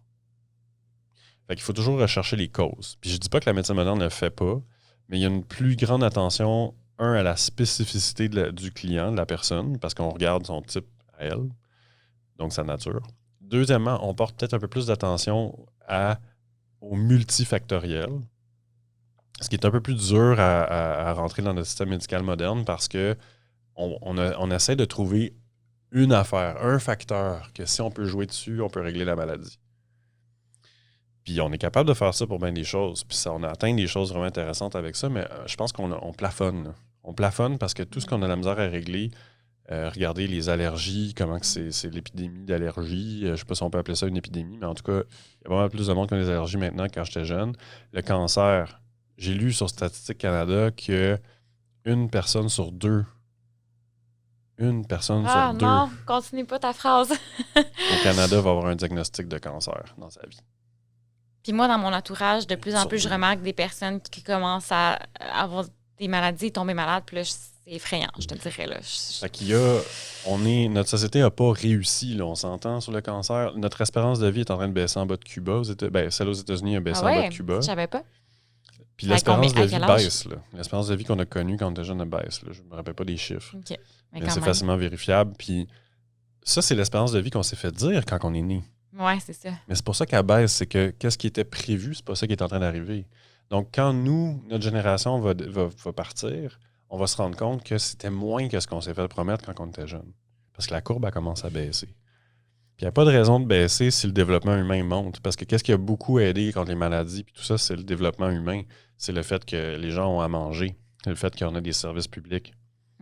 Même, on regarde donc là, souvent, c'est pas normal, hein? Les histoires de vaccins qui ont fait disparaître les maladies. On peut voir les stats aussi Comme quoi, la vaccination est souvent arrivée à la fin, dans le dernier 5%, après que 95% des cas se soient effondrés parce que les gens ont arrêté de se lancer des chaudières de caca par la tête puis de vider leurs bains dans les rues, tu sais. Parce que nous, notre background, c'est quoi? C'est l'Europe médiévale. Ouais, c'est ça. C'est pas le meilleur exemple dans l'humanité. Là. Il y a du monde qui vivait centenaire. Nous, les statistiques d'espérance de vie qu'on a de l'ancien monde, c'est l'Europe. Puis l'Europe, c'était pas mal retardé. Là, Il y a des endroits comme au Pakistan, l'île de Crète, Okinawa. Ce monde-là vivent centenaire depuis longtemps. Ils ont une espérance de vie au-delà de la nôtre. Puis si on recule d'une couple de centaines d'années, c'est encore comme ça. Il n'y a pas de raison que ça soit pas ça. Ils vivent pareil qu'ils vivaient avant. Oui, c'est ça. Fait que tout ça pour dire qu'il y a une plus grande attention de porter à la spécificité des gens puis à ce qui leur arrive. Puis l'autre aspect, c'est les trucs toniques, les trucs qu'on appelle en herboristerie puis en naturopathie moderne, les toniques, tout l'aspect favoriser la guérison du corps elle-même. Les médecins l'apprennent à l'école. Ils savent que les cellules se régénèrent, mais après, ils planchent pas sur le fait qu'il y a des choses qui peuvent favoriser ça. Puis que des fois, on peut augmenter la courbe de régénération assez pour pouvoir revenir de quelque chose. Souvent, ils vont dire, souvent, on constate que la courbe de dégradation est plus vite que la courbe de régénération, mais ils se sont pas attardés à, mettons, je sais pas qu'il y a 8 causes à la dégradation, mettons, on les diminue le plus possible. Mettons qu'on diminue 6 causes sur 8 à 50%. On n'est pas rendu à parfait, mais là, hop, on monte un peu la régénération. Des fois, la courbe de dégénération puis de régénération, on arrive juste à, juste monter un peu en haut. Là. Fait qu'au lieu de perdre un peu à chaque jour, on monte un peu à chaque jour. Puis là, on peut régénérer des trucs comme le cerveau, des fonctions hépatiques, whatever, le pancréas. Il y a une limite à ces approches-là toniques, mais on les exploite pas au millième de ce qu'on pourrait exploiter. Non, exactement. Puis l'adéquation avec les mécanismes du corps aussi, l'utilisation de chimie complexe, parce qu'on pense qu'on est rendu loin en chimie puis tout ça. C'est pas vrai. C'est pas vrai. Jusqu'à tout récemment, on n'est même pas capable, on fait un modèle de corps humain, on met 1, 2, 3 médicaments dans ce modèle-là. Dès qu'on se rend à 3, 4 médicaments, il nous faut les ordinateurs les plus puissants de la planète. C'est un modèle, là. C'est un modèle informatique de corps humain. Là. Il n'y a pas tout dedans. Là. Il y a comme une partie, un peu comme un modèle. Ça ressemble beaucoup finalement à la météo. Tu sais, la météo, on a un modèle météo, on rentre des données dedans, puis après 3 jours, on ne sait plus quel temps il va faire. Ça s'appelle la mathématique. Je sais pas si ça s'appelle exactement comment, mais c'est parmi l'aspect chaotique des mathématiques. C'est que les données se complexifient à l'infini. Fait que quand tu rentres 2, 3 médicaments, puis un médicament, c'est une molécule. Souvent, un médicament, c'est une molécule. Tandis que dans une plante, là, on va retrouver plusieurs molécules. J'aime bien citer le reishi. Le reishi Ganoderma lucidum, il y a 200 polysaccharides. Wow, OK. Je ne sais pas ce que ça veut dire, mais ça avait l'air d'être... Un polysaccharide, c'est un sucre complexe. OK. Donc, c'est une molécule déjà complexe qui a des effets immunitaires. Il y en a 200.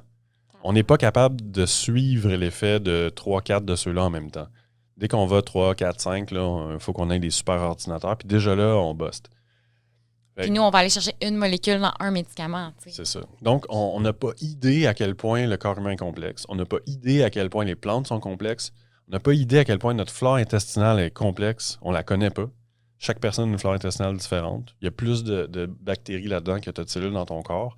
Puis on n'est pas capable de faire la proportion, la liste. On n'a pas d'instrument. C'est une bonne réponse à ceux qui sont sceptiques justement avec les plantes. T'sais, des fois, on a l'impression que ça va moins fonctionner parce que c'est une plante versus un médicament. Mais justement, la plante va posséder plein de propriétés sans rien enlever aussi aux antibiotiques, aux médicaments. Là. Chaque chose est différente selon les. Et de toute façon, la plupart d'entre eux viennent de plantes. C'est ça aussi.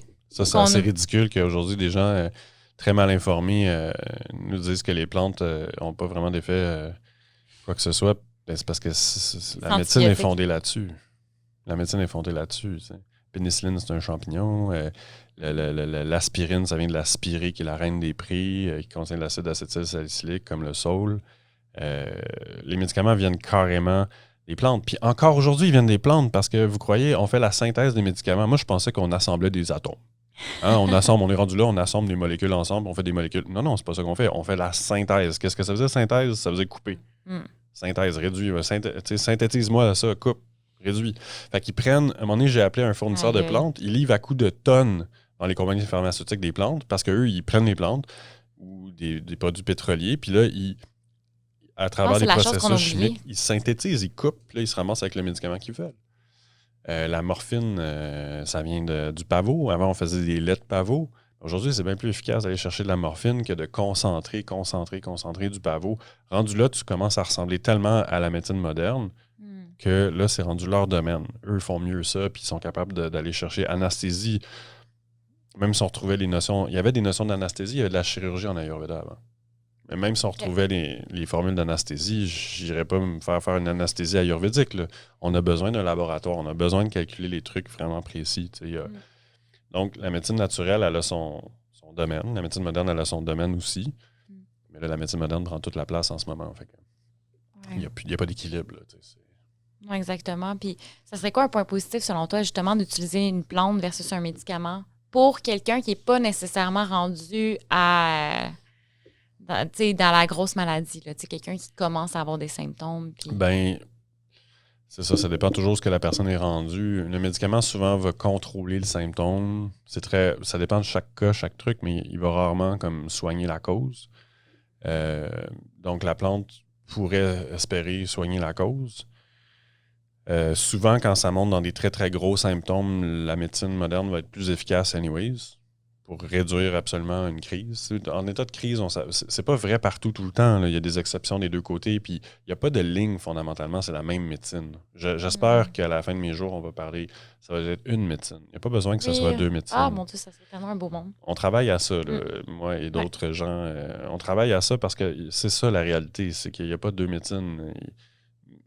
Les désavantages de la médecine naturelle ou moderne, on peut les obtenir on peut tellement concentrer des plantes médicinales que ça devient comme la médecine moderne, puis on peut causer du tort de cette façon-là. Mais des fois, c'est hyper utile d'avoir quelque chose d'hyper concentré. Pour revenir, c'est quoi la question exactement? J'ai perdu. Mais ça serait quoi un point positif d'utiliser la plante versus... Moi, il y a la biologie de la chose. Ouais, c'est que justement, la chimie plus complexe de la plante ressemble beaucoup plus à ce qu'on est habitué d'ingérer, ce que le corps est habitué de métaboliser la plupart du temps. Plus la plante est transformée elle-même, moins c'est vrai, là, mais c'est plus une chimie plus complexe puis plus facilement non seulement assimilable, mais métabolisable. Parce que, par exemple, on ne retrouve pas dans la nature des chaînes, comme si vous prenez un supplément de calcium, c'est plein de calcium collé ensemble. Ça ressemble un peu à livrer sur un chantier des tonnes de J-Proc strappées ensemble, puis du plâtre tout mis ensemble. Puis le corps ne l'assimilera pas parce que c'est pas quelque chose naturellement. Normalement, le corps le reçoit en préfabriqué. Là, il le reçoit avec la feuille de plâtre avec des planches de bois puis des vis déjà insérées, puis c'est du préfabriqué, puis là, il assemble tout ça. Il y a d'autres molécules qui sont concomitantes. Là. On va avoir l'ortie qui va être riche en calcium, mais aussi en magnésium, en fer, en manganèse, en bore. À un moment donné, on ne peut pas gérer, comme des fois on dirait que les gens arrivent à faire, on ne peut pas gérer chaque processus moléculaire dans le corps, aller insérer chaque molécule là où il faut. Faut faire confiance au... Je dirais, on vivait avant tout ça. Là, la vie suit son cours, puis il faut comme un peu embarquer, diriger son flot en quelque part. Puis les plantes vont être un peu plus proches de la nourriture en général. Proche de quelque chose de beaucoup moins d'effets secondaires, puis des effets secondaires positifs. Tu prends une plante pour une chose, ben elle te fait des bénéfices dans d'autres domaines parce qu'elle a une chimie complexe que tu n'espérais même pas. Il faut un minimum de connaissances, mais sur vos tablettes, c'est une chose, on est, d'après moi, trop du côté de la sécurité toujours. Fait qu'il y a une balance à avoir entre la sécurité et la liberté à tous les niveaux. Puis en ce moment, on est tellement dans la sécurité qu'il n'y a presque aucune chance qu'il vous arrive quoi que ce soit. À moins vraiment vous évertuer, là, si vous rentrez dans un magasin de produits naturels, elles ne sont pas là, les plantes dangereuses. Il faut vraiment aller les chercher. Il faut vraiment... c'est sûr, il y a toujours quelques contre-indications. Si vous avez des pathologies, il y a des exceptions à tout. Mais en général, c'est très difficile d'arriver à prendre une plante qui va nous faire du mal sans avoir été averti par la personne au comptoir, sans avoir été averti par de toute façon, pour que la plante soit sur l'étagère... un processus quand même assez élaboré, à mon avis, beaucoup trop élaboré, pas adapté au marché du tout. On est beaucoup dans la protection. Tant et tellement qu'il n'y a pas de statistiques. Vous n'en trouverez pas. En tout cas, si vous en trouvez, envoyez-les-moi. J'ai jamais trouvé de statistiques sur les morts par la médecine naturelle. Pas parce qu'il n'y en a pas. Je suis sûr qu'il y en a. Il y a un gars qui a consommé des tonnes de capsules de thé vert, My God, OK. puis qui a dû se faire greffer un foie au final. Wow. Mais le thé vert ne fait pas partie des plantes médicinales dans la pharmacopée chinoise d'habitude, n'a jamais été mangé, OK? Les Japonais ont fait une exception avec le matcha parce que c'est des jeunes pousses. Tu sais, c'est indigeste du thé vert, là. Donc, il n'y a pas d'usage. Et c'est pour ça que moi, je m'intéresse aux médecines traditionnelles. Parce que c'est aussi une science, mais empirique, d'observation. OK, il n'y avait pas des études à double insu puis tout ça, puis on veut en faire, mais ça coûte de l'argent. Puis ça, c'est une autre question. Mais c'est une science empirique. Il n'y avait rien à vendre, ces gens-là. Il n'y en avait rien à foutre que telle plante fonctionne puis telle autre ne fonctionne pas. Donc, sur 6000 ans, ils ont exploré des choses avec des plantes. Je pense qu'à un moment donné, les plantes qui prennent depuis 6000 ans puis qui donnent à des femmes enceintes, puis là, je pense que c'est safe. Parce que ça fait tout ce temps-là qu'on avait le temps de se rendre compte que ça posait des problèmes. Mais si moi, je m'improvise à essayer une plante qui n'a jamais été utilisée pour une raison qui n'a jamais été utilisée, puis que j'y vais à pu finir, mais là, j'écoute pas les herboristes, les traditions, les anciens, qui, eux, ont essayé des choses. Je sors de leur cadre, et là, je peux me faire du mal. Parce que je sais pas ce que je fais. Mais en général, le citoyen qui rentre dans une boutique de produits naturels, qui essaye quelque chose sur la tablette, il a assez peu de chances de se faire du mal, tu sais. Sauf qu'il devrait peut-être aller voir quelqu'un pour le guider un peu, parce qu'on connaît pas ça. Selon son type, sa personne. Oui, puis on connaît pas ça. Est-ce que vous rentreriez, vous, dans un garage, mon char, il fait dring-dring, il y a un petit son, puis là, je rentre dans un garage, puis je choisis une pièce comme ça, là, que je me dis Parce que ça que j'ai ferait lu pas sur de tort. Internet que c'était bon. Puis... Ouais, puis je sais même pas vraiment c'est quoi qu'il y a mon char, puis là, je remplace la pièce, puis non, finalement, ça va encore dring-dring, parce que j'ai aucune idée, dans le fond, de ce que je fais, tu sais. Peut-être que j'ai trouvé la bonne pièce, peut-être pas. Va voir un garagiste, chose. Il va te montrer, lui, puis après, si ça refait la même affaire, tu vas le savoir, tu vas changer la pièce. Fait que les gens essaient de s'improviser.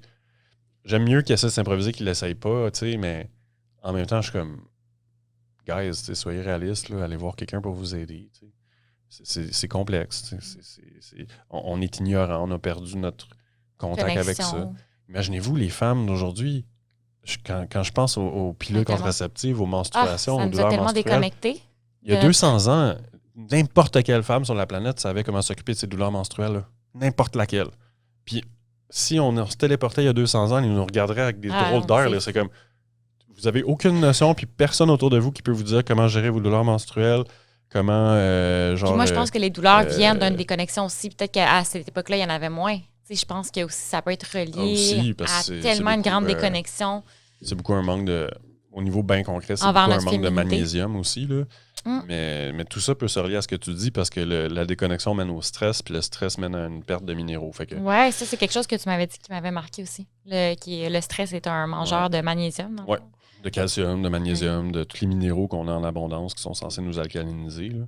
Il y a des minéraux alcalinisants puis d'autres acidifiants. Fait qu'aujourd'hui, moi, je fais le mieux de tout ça dans le sens où je me base sur la médecine traditionnelle parce que c'est, comme on dit en anglais, tried, tested and true. Mais je ne vais pas me baser sur docteur un tel ou naturopathe de tel nom ou telle affaire puis 50 ans d'expérience. Non. Je vais me baser sur 6000 ans d'expérience vérifiée par des milliers, des millions de naturopathes que sont tous les gens des héritiers de la tradition ayurvédique. C'est là-dessus que je vais me baser. Puis après, ce que les naturopathes modernes découvrent, ce que les médecins découvrent, je le vois comme des additions qui peuvent s'ajouter ou valider ou invalider peut-être qu'est-ce que je fais des fois aussi. Mais c'est très rare, la plupart du temps, ça valide. Ils ont découvert que la solanine est un peu neurotoxique. Puis l'Ayurveda, ça fait 8000 ans qu'ils disent que les solanacées, genre patates, tomates, aubergines, poivrons, si t'en prends trop tout le temps, ça finit par être un peu neurotoxique. Ah, là, on a trouvé récemment la molécule qui fait ça. Mais c'était une vérité avant, puis l'Ayurveda le savait avant. Fait que là, on a trouvé la molécule. Ah, super. Bon, est-ce que ça m'aide personnellement dans mon travail? Non, mais ça valide qu'est-ce que je fais. OK, ça me dit, ouais, tu fais bien. Puis je peux l'expliquer à des gens qui ont besoin d'explications scientifiques. Mais des fois, ça va peut-être changer ma façon de... Fait que ces choses-là, je vais les intégrer, mais par contre, je me sens pas comme à chaque découverte scientifique, je tourne pas mon bateau de bord. Là. Non, c'est ça. Comme bien des gens, bien des courants en ce moment, on suit des modes parce qu'il y a une étude faite quelque part pour telle affaire. Puis ces études-là sont rarement faites pour la médecine naturelle, sont presque toujours faites pour commercialiser quelque chose en particulier, sont pas faites pour avancer la connaissance. Donc, il y a des recherches en plantes médicinales, mais elles sont rarement pour les plantes médicinales et leur usage traditionnel. C'est plus pour vendre des trucs, comme le curcuma. Ils veulent breveter des affaires du curcuma pour faire des anti-inflammatoires. Fait que là, on n'arrête pas d'entendre parler du curcuma, mais pas de l'angle global du curcuma. On entend juste parler de certains effets, qu'on est à la recherche de molécules pour que... Tout ça, ça vient de la motivation de gens pour les breveter, les vendre ou faire des lignes de produits naturopathiques ou même des médicaments, tu sais. Donc, il y a toute une logique commerciale derrière la recherche qu'il faut tenir compte. C'est fou à quel point les industries pharmaceutiques ont influencé toute la médecine aujourd'hui. Oui, ça, c'est un énorme dossier qu'il va falloir se mettre dedans. Métaversu, Guylaine Langto, qui a écrit il y a très longtemps son brûlot à ce sujet-là, mais ces problèmes-là viennent du début du 20e siècle. Il y a Jean-Yves Dionne qui fait une excellente présentation sur la standardisation de la médecine. Ça a été fait par à l'époque, on les appelait les barons voleurs. C'est eux qui organisaient le monopole du cuivre aux États-Unis, du pétrole, Rockefeller et compagnie. C'est ces gens-là qu'on a qualifiés de barons voleurs puis qu'on a identifié qui avaient comme complètement fait des monopoles puis des trusts dans la société. C'est ces gens-là qui ont organisé le monopole de la médecine. Puis qui fait qu'aujourd'hui, les pharmaceutiques paient pour les universités. Les médecins sont formés avec l'argent des pharmaceutiques. Ils sont partout, quoi. C'est pas compliqué. Ils sont partout, puis ils n'ont pas de contre-pouvoir. Il y a personne pour les checker. Ils se checkent eux-mêmes. Ça fonctionne pas, puis il y a eu des tonnes de scandales, puis on se bat avec eux pendant 20 ans pour prouver que la cigarette, c'est cancérigène, alors que tout le monde le sait en fumant une. Tu sais. Donc, moi, je considère qu'on n'est pas protégé parce qu'il n'y a pas de contrôle. Il n'y a pas de... Le gouvernement, ils connaissent rien en médecine, le gouvernement. Fait qu'ils se retournent... Ils font confiance à... Ils se retournent vers les médecins puis les pharmaceutiques. Mais les médecins ont été formés par... Toute leur formation est payée par les pharmaceutiques. Donc, ils sont partout.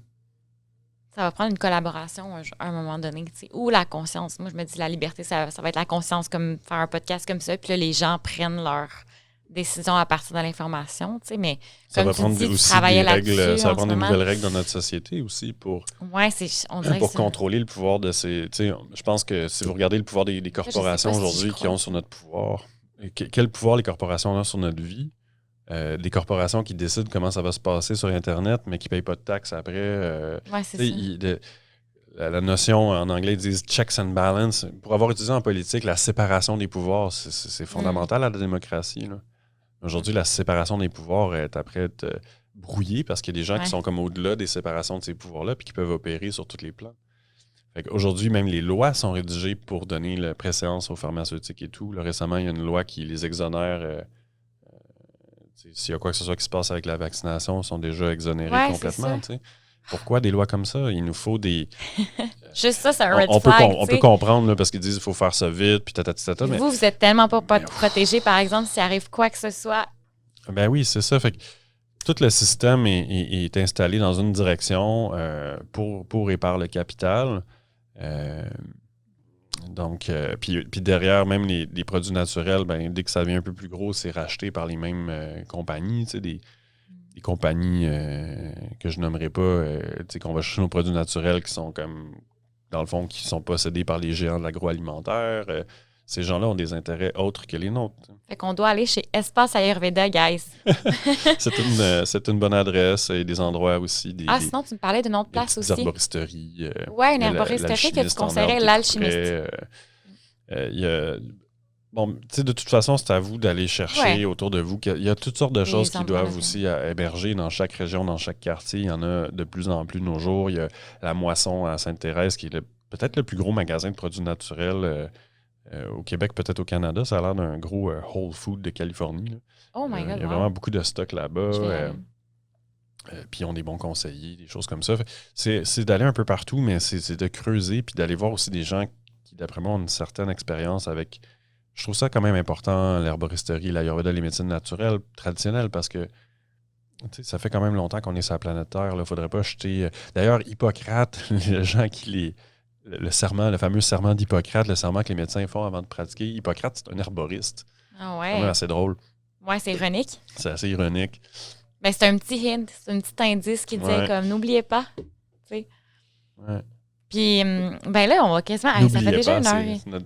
N'oubliez, ouais, c'est je ça. me souviens, tu sais... Je me souviens. Ben moi, je me souviens qu'on avait de la médecine Guilanto, naturelle en Amérique du Nord. Je me souviens des remèdes de grand-mère qui fonctionnaient. Je me souviens des éclectiques aux États-Unis dans les années 1800, que c'était l'âge d'or de la médecine naturelle avant que les barons voleurs s'en mêlent. Dans le fond, c'est ça la vraie... Ben pas la vraie médecine, mais je veux dire, c'est cette médecine-là qui a duré le plus longtemps, tu sais. Oui. Ça, c'est nouveau, là, la médecine qu'on connaît traditionnelle. C'est ma mère, qui bénit soit son âme et son influence sur moi, mais elle est toujours, toujours très, très vivante. OK, c'est ça, je me demandais. Très jeune. Non, mais je la salue de façon... c'est pour ça que je précise. Là, elle est toujours très, très vibrante et elle a l'air toute jeune. Elle est encore toute jeune. Mais ma mère, elle m'a mis entre les mains le Clan de l'ours des cavernes de Jean Mary Howell. OK. C'est une étude vraiment approfondie. C'est un roman basé sur une étude vraiment approfondie de la vie des peuples anciens. Je vais le mettre en lien, ça aussi, pour que les gens puissent... La protagoniste, c'est une Cro-Magnon, une humaine comme nous, mais qui vit avec des Néandertals. Elle est recueillie par des Néandertals. OK. Puis la fille qui la recueille, c'est une chamane qui est herboriste. Fait qu'il y a plein de notions d'herboristerie, mais là, ça nous fait prendre conscience que c'est une histoire vraie, là, basée sur... C'est pas une histoire vraie, mais c'est basé sur beaucoup de recherches. OK. Sur il y a de l'information qui passe. Sur les Néandertals, les Cro-Magnons, tout ça, là. Puis là, juste de prendre conscience que même les Néandertals savaient soigner les maladies avec les plantes médicinales. C'est tellement à la base. C'est juste qu'on est tellement rendu déconnecté de ce mode de vie-là qu'on a oublié tout ça. Mais nous, on serait pas là sans les plantes médicinales parce que toutes les naissances, les accouchements, puis là, un des domaines que la médecine, puis l'équipement, puis les ressources matérielles qui ont été déployées ont fait qu'on a fait baisser le taux de mortalité infantile incroyablement. Puis bravo aux sciences modernes, bravo société moderne. J'enlève rien à ça. Là. Mais on a quand même fait combien d'accouchements, puis combien de régler combien de problèmes, sauver combien de vies avant qu'on ait tout ça pour se rendre jusqu'à... On serait même pas là, je pense, si on n'avait pas ça pour... les animaux soignent avec ça. Est-ce qu'en terminant, tu aurais une histoire... Mais moi, ce que j'aime vraiment, c'est que tu redonnes le pouvoir aux personnes. Comme tu dis, tu apprends à découvrir c'est quoi la source du problème de la maladie pour plus qu'elle revienne au lieu de juste enlever les effets secondaires de la maladie. Est-ce que tu as une histoire, justement, parce que là, tu as quand même 20 ans d'expérience. On parle de plantes, tout ça, mais je veux dire, tu en as eu des cas... je sais pas si tu as le droit de révéler certains cas ou des histoires de guérison par les plantes, juste pour que les gens comprennent vraiment que... oui, c'est sûr que ça n'a pas été validé toujours. Des fois, on avait des lectures... des fois, on avait des lectures objectives. Je pense à une fille que j'ai connue, qu'elle avait une maladie auto-immune, qu'elle a pris un immunomodulateur, une plante capable de moduler l'immunité. Puis elle avait des lectures immunitaires à chaque année. Elle se faisait tester. Ça l'a simplement déprogrammé une maladie auto-immune qu'elle avait. Ça a été validé parce que, à ce jour, je sais pas, là, elle prenait des tests sanguins à chaque année puis ça semblait pas revenir. Des cas des cas d'arthrose qu'on a réussi à faire revenir, des gens qui avaient vraiment des bosses, même des os ostéophytes qu'on appelle, des os qui se forment. On a réussi à ramener ça, mais l'arthrose est supposément incurable. C'est très dangereux, même je peux pas prétendre que je peux guérir l'arthrose, mais en tout cas, il y a des gens qui avaient l'arthrose, qui ont pris des plantes, puis que là, ils ne l'ont plus, là, essentiellement, puis ça a été vu par des radiographies. Fait que moi, j'espérais, puis il y avait des études en Inde là-dessus, j'aimerais ça qu'un jour, il y ait de l'argent public de mis sur des recherches comme ça pour valider qu'est-ce que j'ai trouvé. J'ai pas trouvé, j'ai récupéré les travaux de d'autres. Qu'est-ce que tu as expérimenté dans tes... Ouais, qu'est-ce que j'ai sorti de la boîte à mal tu sais, comme la malle dans le grenier, là, où tu trouves plein de trésors. Là. Mais ça devrait être validé par la science, ces choses-là. La seule façon que ça arrive, c'est qu'il faut qu'il y ait de l'argent public. C'est arrivé en Allemagne, la commission ça ne dure jamais trop longtemps parce qu'il faut que le public pousse sur le gouvernement pour dire « Hey, faisons donc de la recherche, on va sauver plein d'argent de l'autre bord. » Ça coûte cher, là, la santé, ça bouffe 60-70% du budget québécois en ce moment. Puis, en tout cas... ça ouvre d'autres questions, mais fait que oui, j'en ai vu, je ne saurais même pas dans quelle direction aller, puis je suis juste prudent aussi à affirmer que je donne cette plante-là, la maladie guérit, là. Mais on a vu la goutte, même certains résultats avec certaines maladies neurodégénératives, le plus gros succès que j'ai vu, c'est avec les trucs de maladies auto-immunes. Mais Ouais, en ça, même c'est temps, quand c'est même... les plus durs à soigner pareil. Puis les plus C'est plus long. longs, puis plus hasardeux, puis plus dépendants sur la vie intérieure de la personne aussi. Il y a quelque chose souvent... Émotionnel. moi, j'aborde beaucoup le côté intérieur, le côté qu'on appelle parfois psycho-émotif. Ce que j'adore aussi de l'Ayurveda, je trouve que c'est quelque chose qu'on oublie souvent, là, le côté émotionnel qui... C'est parfois d'oublier aussi en Ayurveda. L'Ayurveda est tellement... OK. il y a tellement de je notions savais pas. phytothérapeutiques. Surtout en Inde, c'est un côté qui est un peu oublié, là. Ouais. Qu'il faut ramener... ils ont tout un discours par rapport à ça, là, mais il faut le ramener sur le plancher. Fait que je travaille en collaboration. Je réfère beaucoup en psychologie aussi, avec des techniques particulières aussi comme intégration par mouvement oculaire. J'aime beaucoup référer en IMO. C'est ça parce que tu peux t'associer avec différents spécialistes justement à partir de l'information que... Moi, je réfère énormément de gens. Je fais vivre bien d'autres thérapeutes. Ils m'écrivent des fois. Je sais pas t'es qui, mais merci. Tu m'envoies plein de monde. Puis, parce que moi, je m'occupe de l'alimentation en partie jusqu'à un certain point. En général, je peux m'occuper de ça. La médecine interne, les recommandations de plans de médecine, tout ça, je peux m'en occuper pas mal.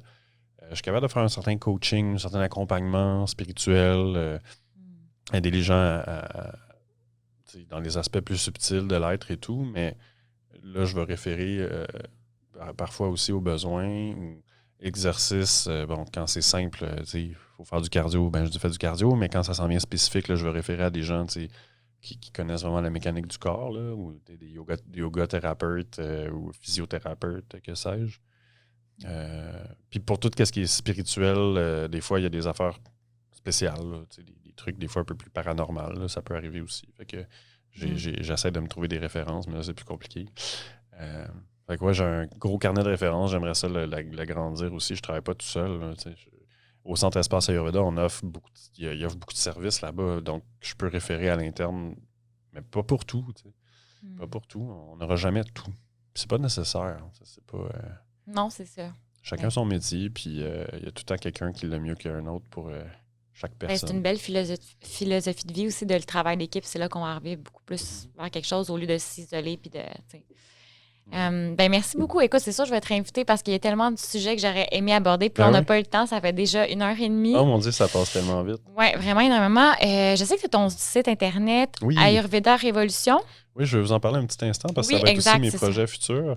Je quitte pas complètement le Centre Espace Ayurveda, mais je vais développer d'autres choses de mon côté à présent. Je vais continuer à enseigner là-bas, mais ma pratique va déménager à Valmorin l'année prochaine, dans les belles Laurentides. Je me dis que faut que je le fasse un jour, sinon je le ferai jamais. J'ai une belle opportunité. Puis la continuité va s'assurer avec mon site justement qui est Ayurveda Révolution. Okay. En Inde, on a le projet Révolution Ayurveda. Bon, c'est une longue histoire, mais on a un projet qui ressemble un peu. Là. Si vous regardez, genre, vous avez ayurvedarevolution.com ou révolutionayurveda.com, ça c'est en Inde, mais ayurvedarevolution.com, c'est mon site à moi. OK. Je vais mettre le bon en lien. Oui, c'est ça. Mais j'ai un rapport avec celui en Inde. C'est quelque chose que j'ai chapeauté là-bas. Okay. Ayurvedarevolution.com, c'est un site informatif. C'est vraiment pour... Il n'y a pas de transaction là-dessus pour l'instant, des trucs comme ça. Mais bientôt, ça va devenir ma vitrine, ma nouvelle vitrine pour ma pratique. Fait que j'ai une infolette si vous voulez vous abonner. Pour l'instant, elle n'est pas activée. Là. Je vais la réactiver dans le cadre de ma nouvelle pratique. Mais vous avez plein d'articles d'introduction, des petites vidéos. Fait que si vous voulez apprendre un peu les bases de l'Ayurveda, vous avez des trucs sur ayurvedarevolution.com. Sinon, il y a les formations en cours au Centre Espace Ayurveda. Ça, c'est .ca, espaceayurveda.ca. Je mettrai les deux. Puis je vous invite vraiment à aller vous abonner parce que c'est super détaillé l'information que tu as donnée. Puis tu as 20 ans d'expérience. Fait que c'est sûr que c'est vraiment intéressant. Chouette. Y a-t-il un autre endroit où on peut te retrouver aussi sur ton Instagram ou... Non, je suis pas actif. J'ai un compte Facebook Ayurveda Révolution qui lui aussi est pour l'instant désactivé. Que je l'utilise pas, je publie pas, mais d'ici l'automne, je devrais me remettre à publier pour dans la foulée de ma transition.